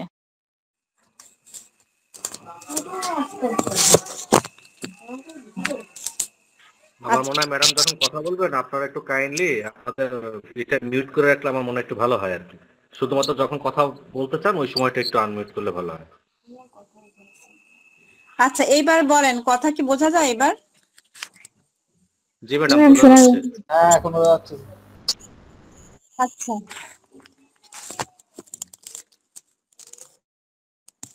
আচ্ছা, আমরা ছিলাম হচ্ছে কোথায় বলেন তো? Element of competency. হ্যাঁ, এলিমেন্ট অফ কম্পিটেন্সিটা হচ্ছে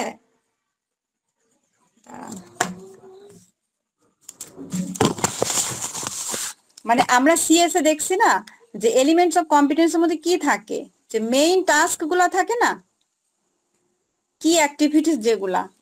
হ্যাঁ, আমার এই সিভিলিয়ামের আসল কথা টাস্ক কোনগুলা, হ্যাঁ সেইগুলা দিয়ে যদি কোনো কথা আসে টেবিল ম্যাচিং এ, তাহলে সেটা এলিমেন্টস অফ কম্পিটেন্সি দিতে হবে। মানে কম্পিটেন্সির এলিমেন্টস যেগুলাই কি থাকে, কি অ্যাক্টিভিটিস, হ্যাঁ তারপরে হচ্ছে মেইন অ্যাক্টিভিটিস, কি পয়েন্ট, এমন কথা আসে। আমাদের আসছিল টেবিল ম্যাচিং এ, আর এটাই আসে মেইন টাস্ক। এইগুলা হচ্ছে element of competency.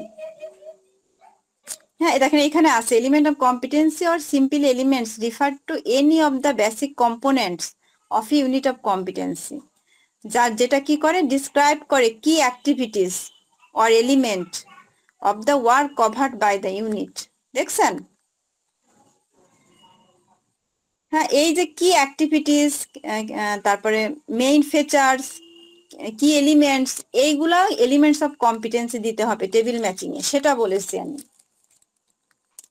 Table matching যদি এমন আসে তাহলে কোন ধরেন অনেক কথা আসছে 6টা 7টা, যে কোন কথাটা আমি এলিমেন্ট অফ কম্পিটেন্সি দেব, কোনটা পারফরমেন্স ক্রাইটেরিয়া দিব, সেই জন্য আমি এই কথাগুলো বললাম। কি আমার কথা কঠিন লাগছে নাকি? হ্যালো, ঠিক আছে ম্যাম। হ্যাঁ হ্যাঁ, মানে কি অ্যাক্টিভিটিস গুলা এলিমেন্ট অফ কম্পিটেন্সি, আর পারফরমেন্স ক্রাইটেরিয়া কোনগুলা, যেগুলো আমাদের যে জবগুলা স্ট্যান্ডার্ড ইন্ডাস্ট্রি স্ট্যান্ডার্ড অনুসারে পারফরমেন্স করতে হবে, হ্যাঁ পারফর্ম করে দেখাইতে হবে, হ্যাঁ সেইগুলা হচ্ছে পারফরমেন্স ক্রাইটেরিয়া। আর রেঞ্জ অফ ভেরিয়েবল কোনগুলা, কন্ডিশন, যে শর্ত, যে ভেরিয়েবল গুলা মানে আমাদের পড়তে হবে, কন্ডিশন টাইপের কথা থাকে। হ্যাঁ, কন্ডিশনের সিনোনিম গুলো দিতে পারে, সেইগুলো আছে রেঞ্জ স্টেটমেন্ট অথবা range of variable.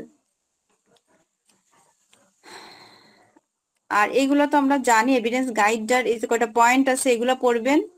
R accreditation requirements, হ্যাঁ এই যে অ্যাক্রিডিটেশনের কিছু প্রয়োজনীয়তা থাকে, হ্যাঁ সেইগুলা লিখেছে, এটা আপাতত দরকার নাই, আমরা পরে বুঝাই দিব।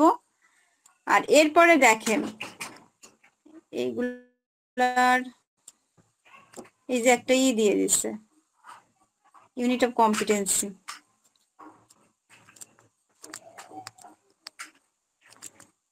এগুলোর দরকার নাই। এই যে ইন্ডিভিজুয়াল ডিফারেন্সেস মে ইনক্লুড, হ্যাঁ লার্নিং ডিফিকাল্টিস, এইটা দাগ দেন, এইটা একটু সবাই পড়বেন।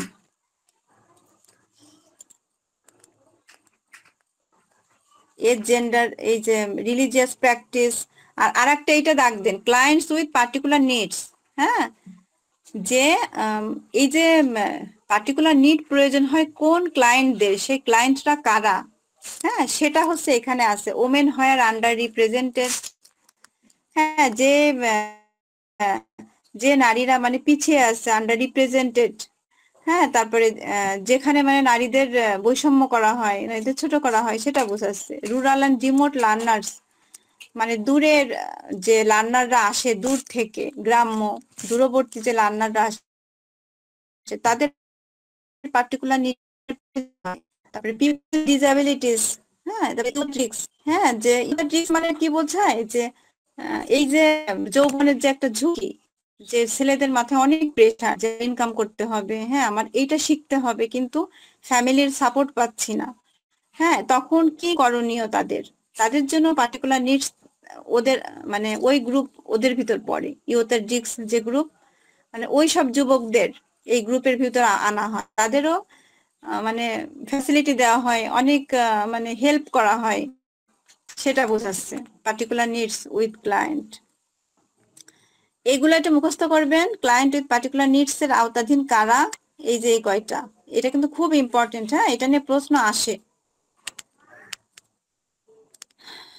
এখান থেকে, আর এগুলার দরকার নাই। এই যে টাস্ক অ্যানালাইসিস, হ্যাঁ এইটা যে সবাই খেয়াল করেন। টাস্ক অ্যানালাইসিস কি জিনিস? টাস্ক মানে হচ্ছে কোনো একটা কাজ, হ্যাঁ সেটাকে বিশ্লেষণ করা। এইটা আপনাদের এভিডেন্স করতে গেলে লাগবে। এভিডেন্সে টাস্ক অ্যানালাইসিস আছে যে একটা টাস্ক মানে একটা কাজ, তাকে ভাঙলে কি পাওয়া যায়। হ্যাঁ ধরেন আমি যে কোনো একটা কাজ করব, ধরেন আমি কিছু কম্পিউটারে আমি হচ্ছে ইমেল করব, এটা একটা আমার কাজ। এখন ইমেল করতে গেলে আমার নলেজ থাকা লাগবে। হ্যাঁ কি নলেজ থাকা লাগবে? কম্পিউটারটা কিভাবে চালাইতে হয়, ইমেল করতে গেলে ওই যে প্রসেস যে ধাপগুলো আছে ওইগুলো সম্পর্কে আমার নলেজ জ্ঞান থাকা লাগবে, নাহলে আমি পারবো না। আবার ওই যে ইমেল পাঠানোর যে স্কিলস, কিভাবে পাঠাতে হয় সেই স্কিলসটা আমার থাকা লাগবে। আবার অ্যাটিটিউডও থাকা লাগবে। ইচ্ছা মতো আমি এই চাপাচাপি করলে মোবাইলে যাবে না। হ্যাঁ ভদ্রভাবে অ্যাটিটিউডটা সব কাজের ক্ষেত্রে, আমি একটা এই উদাহরণ দিলাম, আমাদের সব কাজের ক্ষেত্রে যে টাস্ক অ্যানালাইসিস করে কাজ করতে হয়। যে আমি একটা কাজ করব, সেই জবটা করব, তার নলেজ কি, তার স্কিলস কি, তার অ্যাটিটিউড কি, এইগুলা বের করা। হ্যাঁ বের করে অ্যানালাইসিস করা কি জন্য? কাজটা সহজ করার জন্য। এইটা হচ্ছে টাস্ক অ্যানালাইসিস। এখান থেকে আপনারা পড়বেন what is task analysis. Task analysis কি জিনিস? মানে একটা জটিল বিষয়কে সহজ করার জন্য সেই জটিল বিষয়টাকে ভেঙে তার ভিতর কি নলেজ আছে, স্কিলস আছে, অ্যাটিটিউড আছে, সেটা দেখে কাজটাকে সহজ করে ফেলা, ঠিক আছে টাস্ক অ্যানালাইসিস। হ্যাঁ এই যে কটা পয়েন্ট দেখেন, হ্যাঁ টাস্ক অ্যানালাইসিস এর এই যে কিছু পয়েন্ট আছে। ট্রেনার নিডস কনসিডার হোয়েন, এই যে সেফটি, হ্যাঁ quality, include the appropriate amount of detail, use simple language. এইগুলো এই সিম্পল ল্যাঙ্গুয়েজ যদি আমরা ইউজ করি তাহলে আমরা ট্রেনিজদের ভালোভাবে সহজে শেখাতে পারবো। হ্যাঁ include hints and key tips to make the task easier. টাস্কটা সহজ করার জন্য যে টিপস যে হিন্টস দিতে হবে সেগুলো অবলম্বন করতে হবে, সেটা বোঝাচ্ছে। ইউজ এনি গ্রাফিক্যাল এইডস, হ্যাঁ যে কোনো ছবির মাধ্যমে আমরা আমাদের লার্নিংটা দিতে পারি, তাহলে আন্ডারস্ট্যান্ডিংটা সহজ হবে, ওরা বুঝতে পারবে। বিভিন্ন ডায়াগ্রাম, ফটোসের মাধ্যমে আমাদের টাস্কটাকে আমরা শেখাতে পারবো। হ্যাঁ এগুলো ইউজ করে কি জন্য? এই যে আমার লার্নিংটা আরো সহজ হবে এই জন্য, সেটা বোঝাচ্ছে। আর এরপরে দেখেন কারিকুলাম ডকুমেন্ট। হ্যাঁ এই কারিকুলাম ডকুমেন্টটা কি? ওই যে আমি প্রথমে বলছিলাম না, সিএস থেকে সিবিসি তৈরি করতে হয়, মনে আছে? একটু হ্যাঁ মানে কি, সিএসটা তো ইন্ডাস্ট্রি একটা গাইডলাইন দিয়ে দেয়, সেটাই সিএস। আর এই সিবিসি এটা হচ্ছে সেই সিবিসি, কম্পিটেন্সি বেসড কারিকুলাম। হ্যাঁ এইটা কি জিনিস?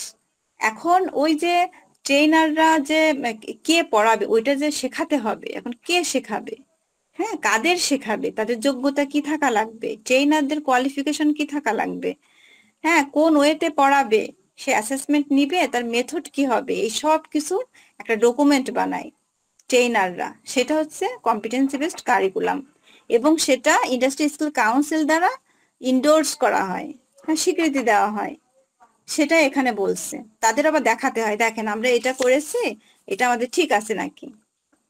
সেই কারিকুলাম ডকুমেন্টের ভিতরে কি আছে এখানে সেটা বলছে। আপনারা প্রথমে দেখেন, প্রথম লাইনটা লিখে দিবেন, এই কারিকুলাম ইজ এ ডকুমেন্টের representation of a set of competencies.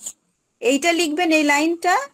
আর হচ্ছে নিচের শেষ লাইনটা, this standards are endorsed by the relevant industry skills council. হ্যাঁ এটা ইন্ডাস্ট্রি স্কিল কাউন্সিল দ্বারা স্বীকৃত প্রাপ্ত হয়। সেটা এই দুই লাইন লিখলেই হবে কারিকুলাম ডকুমেন্টের। আর এইখানে কেমন আসে, এখানে এই যে ইনক্লুড দেখেন নিচে কটা পয়েন্ট আছে, হ্যাঁ যে a curriculum document within a competency based training and assessment system provides the following information. এই ইনফরমেশন গুলা প্রোভাইড করে, হ্যাঁ যে ট্রেনিং অ্যাসেসমেন্টে এই যে কারিকুলাম ডকুমেন্ট সেটা আছে। এটা আপনারা ভেরি ভেরি ইম্পর্টেন্ট দিয়ে রাখেন, এখান থেকে পড়বেন। এটা কেমন আসে, ধরেন a summary of the content, দেখছেন এটা আসে, মানে কন্টেন্টের যে একটা সামারি, সারাংশ, এটা কিন্তু কারিকুলাম ডকুমেন্ট করে। এখন আপনাদের প্রশ্ন কেমন হবে যে a summary of the content আসবে, এসে বলবে এটা কি কারিকুলাম ডকুমেন্ট, নাকি এটা কম্পিটেন্সি স্ট্যান্ডার্ডের ইনক্লুড, নাকি এটা আরপিএল এর ইনক্লুড, এরকম আসে। কিন্তু আমরা এগুলো যদি জানি, এই যে কন্টেন্ট, অ্যাসেসমেন্ট, এগুলো সব কারিকুলাম ডকুমেন্টের ভিতর। ঠিক আছে, এই যে আমরা এগুলো পড়ে ফেলবো, the name of number of the module and unit of competency, nominal delivery hours, এগুলো সব কারিকুলাম করতে গেলে এগুলা দিয়ে কারিকুলাম, কম্পিটেন্সি বেসড কারিকুলাম বানাতে হয়, কন্টেন্ট দিয়ে, হ্যাঁ, নমিনাল ডেলিভারি আওয়ার্স দিয়ে। শোনেন, এটা কঠিন লাগছে আপনার, হ্যাঁ, যদি আপনার সিবিসি একটা দেখা যেত সহজ হতো। যেমন সিএস আপনারা কি দেখছেন, unit code and title, unit of কম্পিটেন্সিতে, তারপরে দেখছেন হচ্ছে নমিনাল আওয়ার, কিন্তু আর এই সিবিসি তে এসে ওই নমিনাল আওয়ারটা নমিনাল ডেলিভারি আওয়ার্স করছে। সবকিছুর ঘন্টা থাকে না, যে এটা পড়তে এই কয় ঘন্টা লাগবে সেটা। হ্যাঁ, সিএসএ ছিল এলিমেন্টস অফ কম্পিটেন্সি, আর এই কারিকুলাম কম্পিটেন্সি বেসড কারিকুলাম এসে এখানে ওই এলিমেন্টের ওটার নাম দিছে লার্নিং আউটকাম। বুঝছেন, এইগুলো আমরা জানবো আস্তে আস্তে। লার্নিং আউটকামটা হচ্ছে কারিকুলামের ভাষা।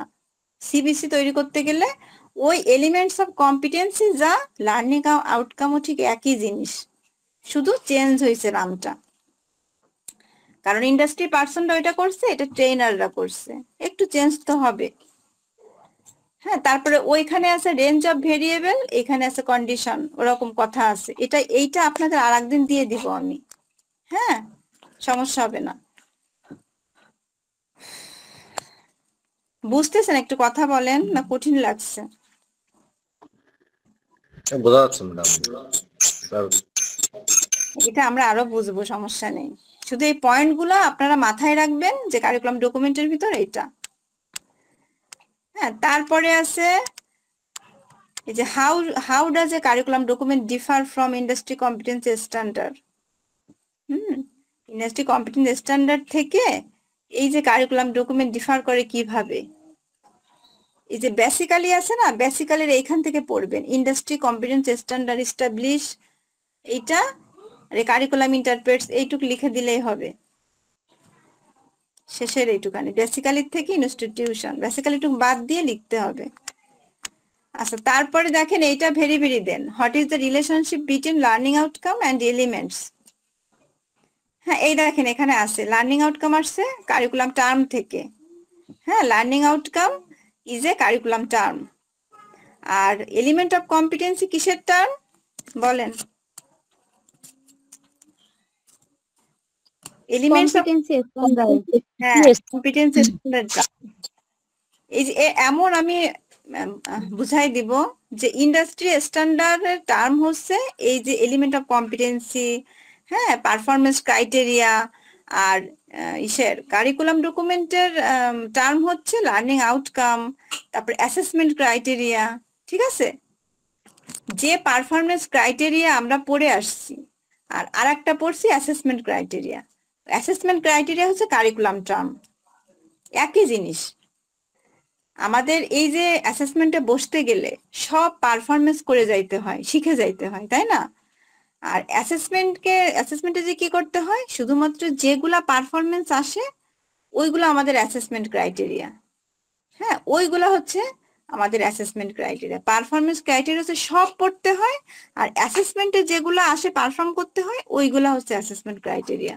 দুটোটা একই জিনিস, একটা ডিটেলস পারফরমেন্স ক্রাইটেরিয়া, আর একটা হচ্ছে অ্যাসেসমেন্টের যেগুলো আসবে শুধু সেইগুলাই। ঠিক আছে, এটা হলো পারফরমেন্স ক্রাইটেরিয়া, অ্যাসেসমেন্ট ক্রাইটেরিয়ার ডিফারেন্স বিটুইন, তুলনা। এটা বুঝছি আমরা, পারফরমেন্স ক্রাইটেরিয়া কি জিনিস, অ্যাসেসমেন্ট ক্রাইটেরিয়া কি জিনিস। জি ম্যাম, বুঝতে পারছি।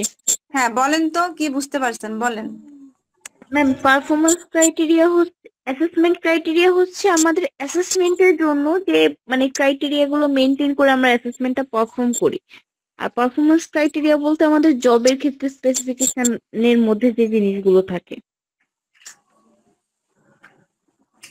আমাদের সিভিতে পারফরমেন্স ক্রাইটেরিয়া আছে না? আছে তো, তাই না? অনেক পারফরমেন্স ক্রাইটেরিয়া আছে, আমাদের কিন্তু সব আমাদের অ্যাসেপ্ট করে যাইতে হয়। অ্যাসেসমেন্টে বসার জন্য যাইতে হয় তো। আমরা শিখি আর না শিখি নিয়ম সব কিছু আমাদের শিখে অ্যাসেসমেন্টে বসতে হবে। আমাদের সব পারফরমেন্স গুলো আমাদের ফিল করে আমাদের অ্যাসেসমেন্টে যায়। আর অ্যাসেসমেন্টে যেগুলো আসে অ্যাসেসমেন্টে ওইগুলা হচ্ছে অ্যাসেসমেন্ট ক্রাইটেরিয়া। অ্যাসেসমেন্টে যেগুলো আমরা পারফর্ম করব সেগুলো অ্যাসেসমেন্ট ক্রাইটেরিয়া। ওগুলো আমাদের অল্প করে দেয়, তাই না? সব তো পারফরমেন্স ক্রাইটেরিয়া দিলে আমরা পারবো না। আমাদের সময় তো দিছে আমাদের 1 ঘন্টা 2 ঘন্টা। এই পারফরমেন্স ক্রাইটেরিয়া থেকে যেগুলো অ্যাসেসমেন্টে আসে সেইগুলো হচ্ছে অ্যাসেসমেন্ট ক্রাইটেরিয়া। বুঝতে পারছি? জি ক্লিয়ার। জি ম্যাম। এই বলতে হবে যে অ্যাসেসমেন্টে যেগুলো আমরা পারফর্ম করব ওইগুলো অ্যাসেসমেন্ট ক্রাইটেরিয়া। আর সব তো আমাদের শিখেই যাইতে হয় পারফরমেন্স, এটাই পারফরমেন্স ক্রাইটেরিয়া শেষ। তারপরে কি আছে? তারপরে আছে হচ্ছে এই যে এখানে দেখেন আছে যে what is the relationship between assessment criteria and performance criteria, এইটা পড়বেন। হ্যাঁ, বাংলাটা তো বুঝলেন, এখন ইংলিশটা পড়তে গেলে বুঝে যাবেন। এটা সেম থিং কিন্তু ডিফারেন্ট ওয়ার্ড। হ্যাঁ, এটা আলাদা শব্দ কিন্তু একই জিনিস, সেটা নিচেই দেওয়া আছে। Quality assurance framework. হ্যাঁ, এই কোয়ালিটি অ্যাসুরেন্স ফ্রেমওয়ার্কটা কি জিনিস?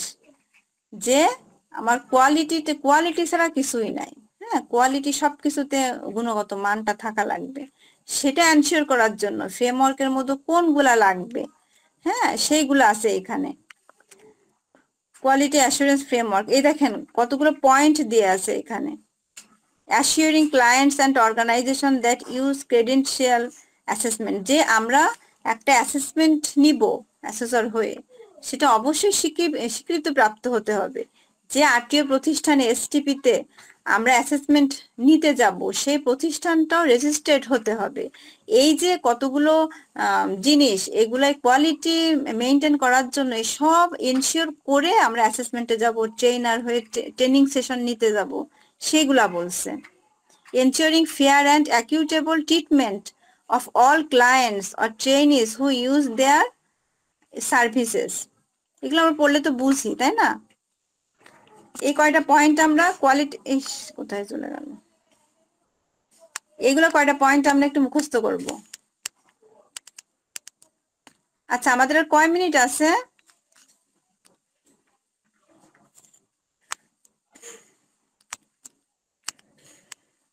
দেখা যাচ্ছে না তুমি। আমি যা মোবাইলে নিচ্ছি তো ঝামেলা হয়ে যাচ্ছে। ল্যাপটপে নিতাম কিন্তু ওইটা হচ্ছে সমস্যা হয়ে গেছে, নিতে পারিনি। ল্যাপটপ হইলে ভালো হয়।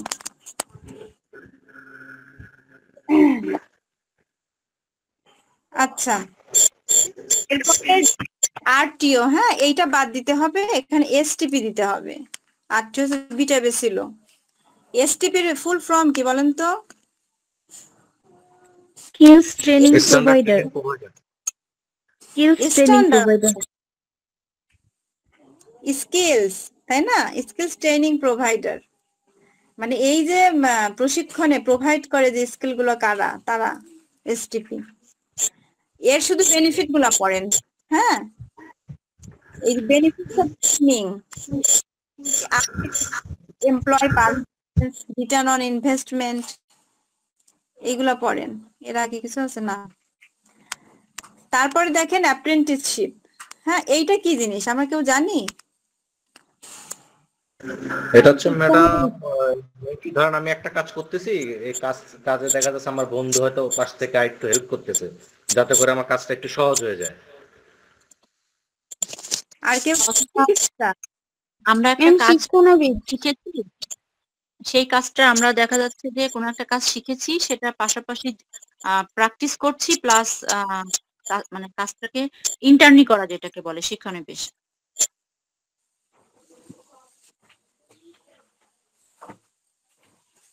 আচ্ছা, আর কেউ বলেন তো, আমরা যারা কথা বলিনি তারা একটু বলেন তো।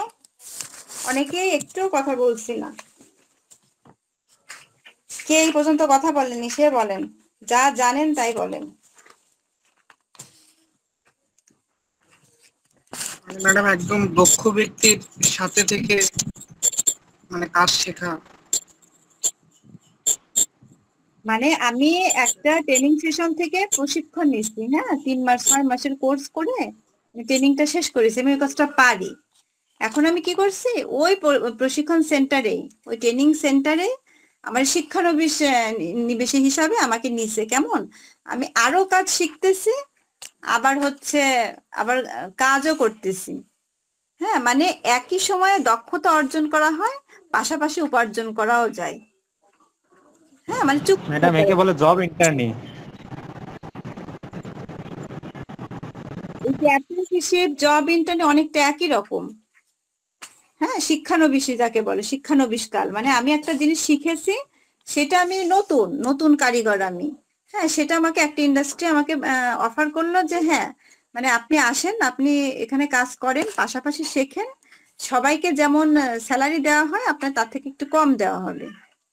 হ্যাঁ, পাশাপাশি কিছুটা উপার্জন করা যায়। এইটা হচ্ছে অ্যাপ্রেন্টিসশিপ, অনেকটা একই রকম। হ্যাঁ, শিক্ষানবিশটা একই সময়ে দক্ষতা অর্জন এবং পাশাপাশি উপার্জন করা যায়, এমন বলা যায়। অথবা এটা এমন একটি দক্ষতার প্রশিক্ষণ ব্যবস্থা যার মাধ্যমে একজন এই যে নিয়োগকারী এক বা একাধিক ব্যক্তিকে এই যে শিক্ষানবিশ হিসাবে নিয়োগের জন্য চুক্তি করেন। নিয়োগকারী মানে তো বুঝতেছি এমপ্লয়াররা, তাই না, এমপ্লয়ার নিয়োগের জন্য চুক্তি করেন এবং তাদেরকে মানে পূর্ব নির্ধারিত সময়ের জন্য এই যে বিভিন্ন প্রতিষ্ঠানে ট্রেডে পদ্ধতিগতভাবে প্রশিক্ষণ প্রদান করেন। মানে সে আবার নিজেও শিখতেছে, আবার কাজও করতেছে, আবার উপার্জনও করছে, সব মিলাই এইটা। এখন এই অ্যাপ্রেন্টিসশিপের কিছু এজেন্সিয়াল এই যে কম্পোনেন্টস থাকে, হ্যাঁ এইগুলো হচ্ছে আপনারা মুখস্থ করবেন। স্ট্রাকচার ট্রেনিং, এটা হতে গেলে স্ট্রাকচার ট্রেনিং এর ব্যবস্থা থাকা লাগে, স্কিল ট্রেনিং, অ্যাপ্রেন্টিসশিপ ল আছে, ক্রেডেনশিয়াল আছে, হ্যাঁ ইনভেস্টমেন্ট ইন ট্রেনিং আছে, আর্ন আর লার্ন, মানে আর্নও করা যাচ্ছে আবার শেখাও যাচ্ছে, সুপারভাইজ ট্রেনিং, এইগুলো হচ্ছে আপনারা এই পয়েন্ট গুলো মুখস্থ করবেন, এগুলো দাকান। হ্যাঁ, অ্যাপ্রেন্টিসশিপ কাকে বলে, আর এই যে 8টা যে কম্পোনেন্ট, এটা আপনার একটা উঠাই দিয়ে, হ্যাঁ স্কিল ট্রেনিং উঠাই দিয়ে অপশন দেয় এটা কোত্থেকে আসছে, এটা কি অ্যাপ্রেন্টিসশিপের নাকি আরো অনেকগুলো অপশন দিয়ে দেবে, এটা কি এমপ্লয়াবিলিটি স্কিলের, হ্যাঁ এরকম দিয়ে দেয়। সেটার জন্য এই 8টা পয়েন্ট পড়া লাগবে। আর রিকগনিশন অফ প্রিয়র লার্নিং, এটা কি জিনিস বলেন তো?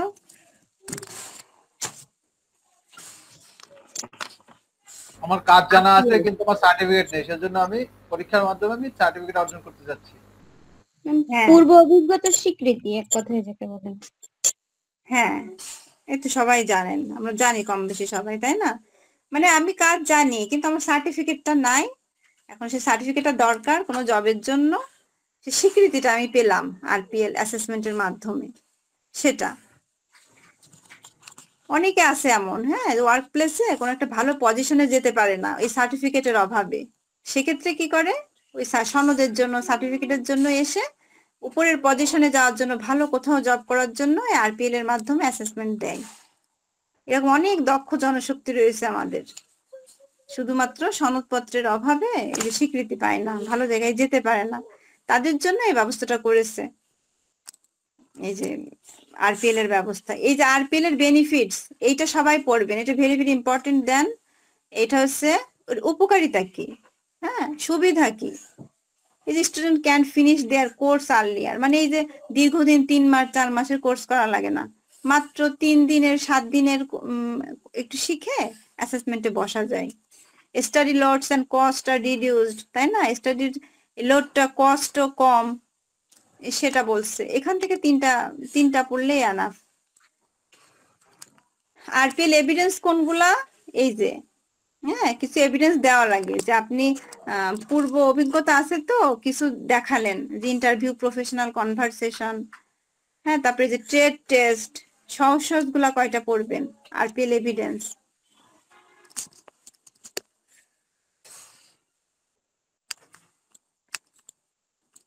সেলফ রেখে যে প্রশ্নগুলো না, এগুলো আসুক আর না আসুক এগুলো মুখস্থ করা লাগবে, তাই না? কথা শোনা যাচ্ছে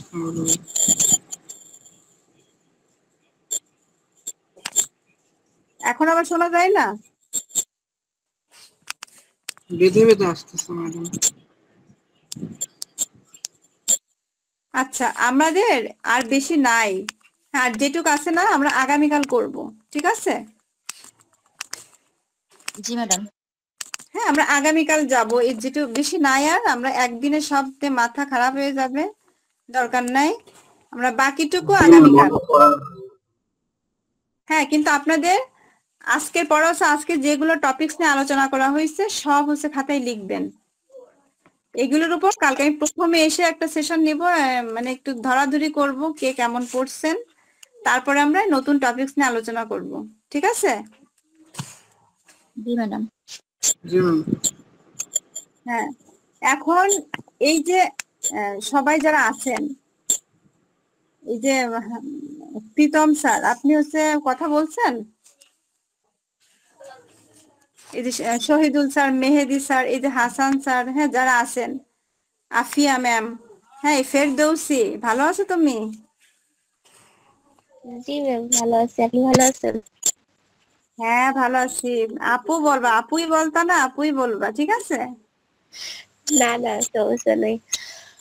না না, ক্লাসে পরে আপনি একটু কথা আছে, তো কথা বলবো মনে করে, ইনশাল্লাহ। আমার মেয়ে ভালো আছে? জি আপু ভালো আছে, সমস্যা নেই।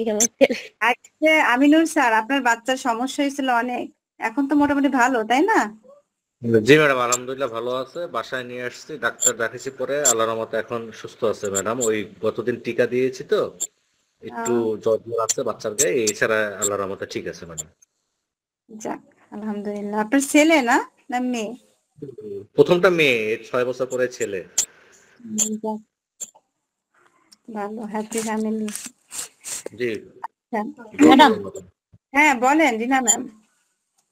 আচ্ছা, ওই যে স্যার বলেছিলেন গ্রুপ করতে, এখন আপনি যদি একটু সেট করে দিতেন, সবাই হয়তো ভাবছে কোন গ্রুপে যাবে কি করবে, তো নাম দিয়ে যদি আপনি একটু সেট করে দিতেন তাহলে মনে হয় ভালো হতো। স্যার তো বলেছিল একটা গ্রুপ করতে, 3টা গ্রুপ করতে। ম্যাডাম এখানে মনে হয় যে আমি একটু কথা বলি, এখানে ওই যে লিস্টে মনে হয় অনেকে নাম দিয়েছে আর কি, 2টা গ্রুপে দেখলাম ফুলফিল 4 8 জন করে হয়ে গেছে আর কি। আর আমার মনে আচ্ছা, হয় তাহলে কি বাকিরা অন্য একটা গ্রুপে। আমার মনে হয় কি ম্যাডাম, প্রথমবার যেটুকু মানে আমি যেটুকু এটা ব্যক্তিগত মতামত যে যারা আছে ক্লাসে আসবে এসে আমার মনে হয় সরাসরি কথা বলে ভালো লাগে, কারণ আপনারা সেট করে দিলে কি হবে, দেখা যাচ্ছে এক একজন এক এক দিকে থাকবে বা দূরে। সবচেয়ে ভালো হয় আমার মনে হয় যারা কাছাকাছি আছে, দেখা যাচ্ছে একটা বিশেষ প্রয়োজন হলে যাতে এক জায়গা হতে পারে, এরকম দূরত্ব মেনটেন করে। তাহলে আমার কি মনে আপনি হয় বলছেন শুক্রবারে ফ্রাইডেতে আমরা সরাসরি ক্লাসের দিন করব?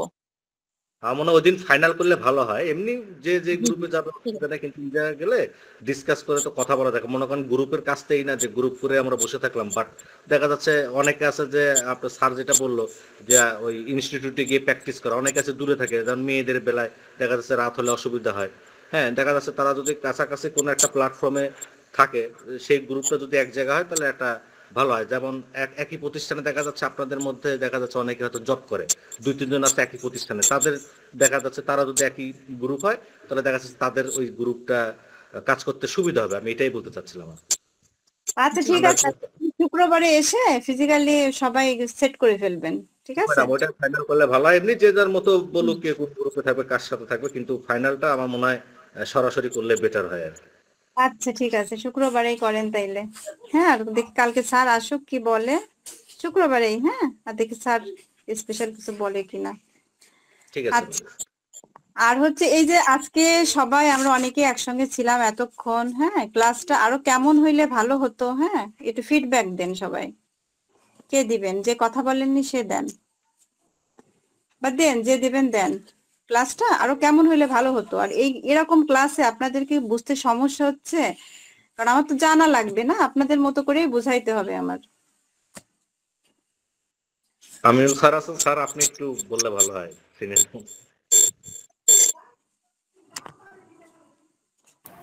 হ্যাঁ, আসসালামু আলাইকুম। আসলে হয়েছে কি, আমাদের এখানে অনেকেই তো আসলে কিছু একেবারে নতুন ভাবে এসছেন এই বিষয়গুলোর সাথে, তো অতটা ফ্যামিলিয়ার না, যার কারণে এই যে আমরা আজকে যতটুকু দেখেছি এটা তাদের তো পড়তেই হবে অবশ্যই, এবং পড়ার মধ্যে গিয়ে তাদের একটু কমপ্লিকেশন তৈরি হবে। ইন দ্যাট কেস যেটা গ্রুপ করছি সাপোর্টিভের একটা ইস্যু আছে। আর আজকে দ্বিতীয় দিন হিসাবে নতুন যারা তাদের জন্য একটু টাফ হবে, একটু বেশি না। তো এটা যেহেতু কালকে আগামী দিনে আমাদের একটা পার্ট নিবেন মনে হচ্ছে এটার উপর, মানে তো এটা যদি আমরা একটু সেগ্রিগেট করে ভাগ করে নিতে পারতাম তাহলে হয়তো এই নতুনদের জন্য একটু ইজি হতো যে বিষয়টা, মানে তাদের মধ্যে যে ক্ল্যান্সি ভাবটা আছে ওটা দূর হয়ে যেত। এটা আমার তরফ থেকে, এটা মেবি রাইট হতে পারে বা রং হতে পারে, I don't know. Thank you. মানে কি পড়ানোটা বেশি হয়ে গেছে তাই এটা বলতে চাচ্ছেন? মানে যারা একেবারে নতুন অপশন আছে সবার জন্য আমি বলবো না, তাদের জন্য একটু, কারণ যারা একেবারে এর সাথে ফ্যামিলিয়ার ছিলেন না, এই যে TVET work effectively within Bangladesh TVET সেক্টরের যে এই সিবিএলএম এর ব্যাপারে, এই জন্য একটু তাদের জন্য একটুই হবে। কালকে আগামী দিন যদি আবার এটাকে একটু টাফ দিয়ে তারপরে পার্ট বাকি অংশ দেন তাহলে হয়তো ক্লিয়ার হয়ে যাবে আশা করছি। মানে শর্ট রিভিউর কথা বলতেছেন ম্যাডাম আর কি? ম্যাডাম ওই শর্ট রিভিউর মানে পয়েন্টগুলো একটু উপস্থাপন করার কথা বলতেছে মেবি, সম্ভবত স্যার। কি আপনাদের যে আবার আগামী দিনে আলোচনা করলে আরো ইজি হবে। হ্যাঁ, প্রথম দিন এমন হবে, প্রথম দিন তো এখন আমাদেরও সময় কম। হ্যাঁ, আমরাও চাচ্ছি যে এই কম সময়ের ভিতরও আমরা সুন্দরভাবে আগানোর। এই যে আজকে যেগুলো টপিকস নিয়ে আলোচনা করা হলো, আপনারা আজকে বাসায় দেখলে কালকে যদি আবার আলোচনা করি আরো ইজি হয়ে যাবে সবার জন্য, তাই না? হ্যাঁ বলেন। জি, আমরা যেটা বুঝিনি মানে এই টপিকস এর মধ্যে অনেক কিছু আছে ধরেন আমরা স্কিপ করে যাচ্ছি, বুঝিনি কিন্তু বলতে পারছি না বা ওইভাবে সামনে আনতে পারছি না, সেটা যদি আমরা হোয়াটসঅ্যাপে প্রশ্ন করে রেখে দিই তাহলে যারা বুঝেছে তারা যদি সুন্দর করে উত্তরটা দিয়ে দেয় তো সেক্ষেত্রে দেখা যাচ্ছে আরো 5 জন কিন্তু ওই অ্যান্সারটা পড়ে নিজের থেকে বুঝে নিতে পারো। এরকম যদি একটা করা যেতে পারতো তাহলে ভালো হতো কিনা সেটা বলছি। সেজন্য বারবার বলছে গ্রুপ করতে। হ্যাঁ, গ্রুপ করে আপনারা গ্রুপিং করবেন, একজনের পড়া আর একজন একটু শেয়ার করবেন যে আমি না এটা বুঝেছি, আপনি কি এটা বুঝেছেন, আমি তো ভালো করে বুঝি নাই, সে আপনাকে বুঝাই দিল। এই জন্য স্যার বারবার বলছে আপনারা তাড়াতাড়ি একটু গ্রুপ ওয়াইজ করেন, গ্রুপে পড়াশোনা করেন, যেটা আমরা করতাম। হ্যাঁ, আমাদের সময় আমরা গ্রুপিং করতাম, লেখাপড়া করে করে তো আমরা আগাইছিলাম। হ্যাঁ ম্যাম, চেষ্টা করবেন এই গ্রুপিংটা তাড়াতাড়ি করে গ্রুপে আপনাদের কয়জন মিলে পড়াশোনা করা। ম্যাডাম হ্যাঁ বলেন। ম্যাডাম আমরা যারা একদমই নতুন আছি বা এটা সম্পর্কে ওইরকম ধারণা নেই, তো তাদের একটু অভিজ্ঞ লোকেদের সাথে একটু অ্যাড করেন যাতে আমরা বিষয়গুলো ভালোভাবে বুঝতে পারি। এখন আমি তো ধরেন জানি না এখন কে ভালো বোঝে, কে দিচ্ছে। হ্যাঁ, এখন আপনারা যদি এটা করতেন, এখন আপনারা যারা ভালো তারা হচ্ছে এই যে কথা বলবেন। হ্যাঁ, আপনার গ্রুপ আলাদা একটা গ্রুপ করলেন, সবাই মিলে কথা বললেন যে আমি তোমাকে নিয়ে। ম্যাডাম ওইটার বোধহয় শুক্রবারে করলে ভালো হবে, সামনাসামনি গিয়ে। ম্যাডাম ওইটাই বলছিলাম, কারণ দেখা যাচ্ছে অনেকে আছে কাছাকাছি থাকে বা দেখা যাচ্ছে হয়তো আগে থেকে পরিচয় আছে, এদেরকে এক জায়গা করলে কি হবে ম্যাডাম জিনিসটা মানে গ্রুপ করলে মানে একজন আরেকজনকে খুব সহজভাবে আর কি জিনিসগুলা শেয়ার করতে পারবে। আমার মনে হয় এটা করলে ভালো হয়। এই 2টা দিন এরকম ভাবে ইয়া হোক। আচ্ছা ঠিক আছে, তো শুক্রবার তো সামনেই, ওটাই করেন সবাই। শুক্রবারে এসে কাঁচা পাকা মিশাই, যে একটু বেশি পারে একটু কম পারে, যারা নতুন পুরাতন সেভাবে আপনারা সিলেক্ট করেন, ঠিক আছে? আর ম্যাডাম ওই নোট শেয়ারিং গুলো যদি গ্রুপেতে করা হয় তাহলে ভালো হবে। যারা বিষয়গুলো ভালোভাবে বুঝছে তারা যদি নোট টোট করে একটু শেয়ার করে। শাইলা আপু আছে, উনি তো কতদিন দিছিল নোট, সুন্দর সংক্ষেপে দিছিল উনি। হ্যাঁ হ্যাঁ ওইটাই বলছি, যদি এরকম ভাবে ইয়ে করে। এই লিখতে হয় যে যে কথা হয় সেগুলা লিখে লিখে গ্রুপে দেওয়া যায়, আমরা করতাম। আর সব সময় চেষ্টা করি করার। হ্যাঁ, আমরা কিন্তু নতুন, আমরাও ঠিক এইভাবে স্যার পড়াইছে। হ্যাঁ, আমরাও স্যার যেটা বলতো সব কথা লিখতাম, আলাদা নোট করতাম, নোট করে করে স্যারকে দেখাতাম, স্যার দেখেন তো আমার এটা হয়েছে না হয়নি। এটি কষ্ট করতে হবে সবার, তাইলে কোনো সমস্যা। চেষ্টা করতেছি। এই যে আজকে যে টপিক গুলা হলো সবকিছু নিয়ে এখন বসে লিখবেন, খাওয়া দাওয়া কমপ্লিট করে শোয়ার আগে 2 ঘন্টা পড়লেন। আরপিএল কি জিনিস, আরপিএল এর বেনিফিট কি জিনিস, এসটিপি কি জিনিস, স্কিল ট্রেনিং প্রোভাইডার। হ্যাঁ, তারপরে এই যে কোয়ালিটি অ্যাসুরেন্স ফ্রেমওয়ার্কটা কি জিনিস, অ্যাপ্রেন্টিসশিপ কি জিনিস, এই যে যা পড়লেন, বিএনকিউএফ লেভেল। হ্যাঁ, এটা কতগুলো লেভেল আছে, এগুলো জানা থাকলে আমার এভাবে পড়লে আমার মনে হয় কোনো সমস্যা হবে না। কারণ নতুন জি ম্যাম, হিসাব জি ম্যাম। পড়ানো হয়, হ্যাঁ, কখনো যদি কেউ বেশি পারে তাদের মতো করে কিন্তু পড়ানো হয় না, সবার কথা চিন্তা করেই ইনক্লুসিভ করা হয়। ঠিক আছে, জি ম্যাম, ধন্যবাদ। অনেক ভালো থাকেন সবাই, শুভকামনা রইল। আচ্ছা, আল্লাহ হাফিজ। হ্যাঁ, আসসালামু আল্লাহ আলাইকুম। হাফেজ। মলিনা ম্যাম আছেন? হ্যালো হ্যালো, মলিনা ম্যাম আছেন? কে বলছেন? ম্যাম আমি শিলা বিশ্বাস বলতেছি। ও ম্যাডাম, কাকে খুঁজছেন? মলিনা ম্যাম আছেন? এই যে এই নামে আমি তো ম্যামকে চিনতে পারতেছি না।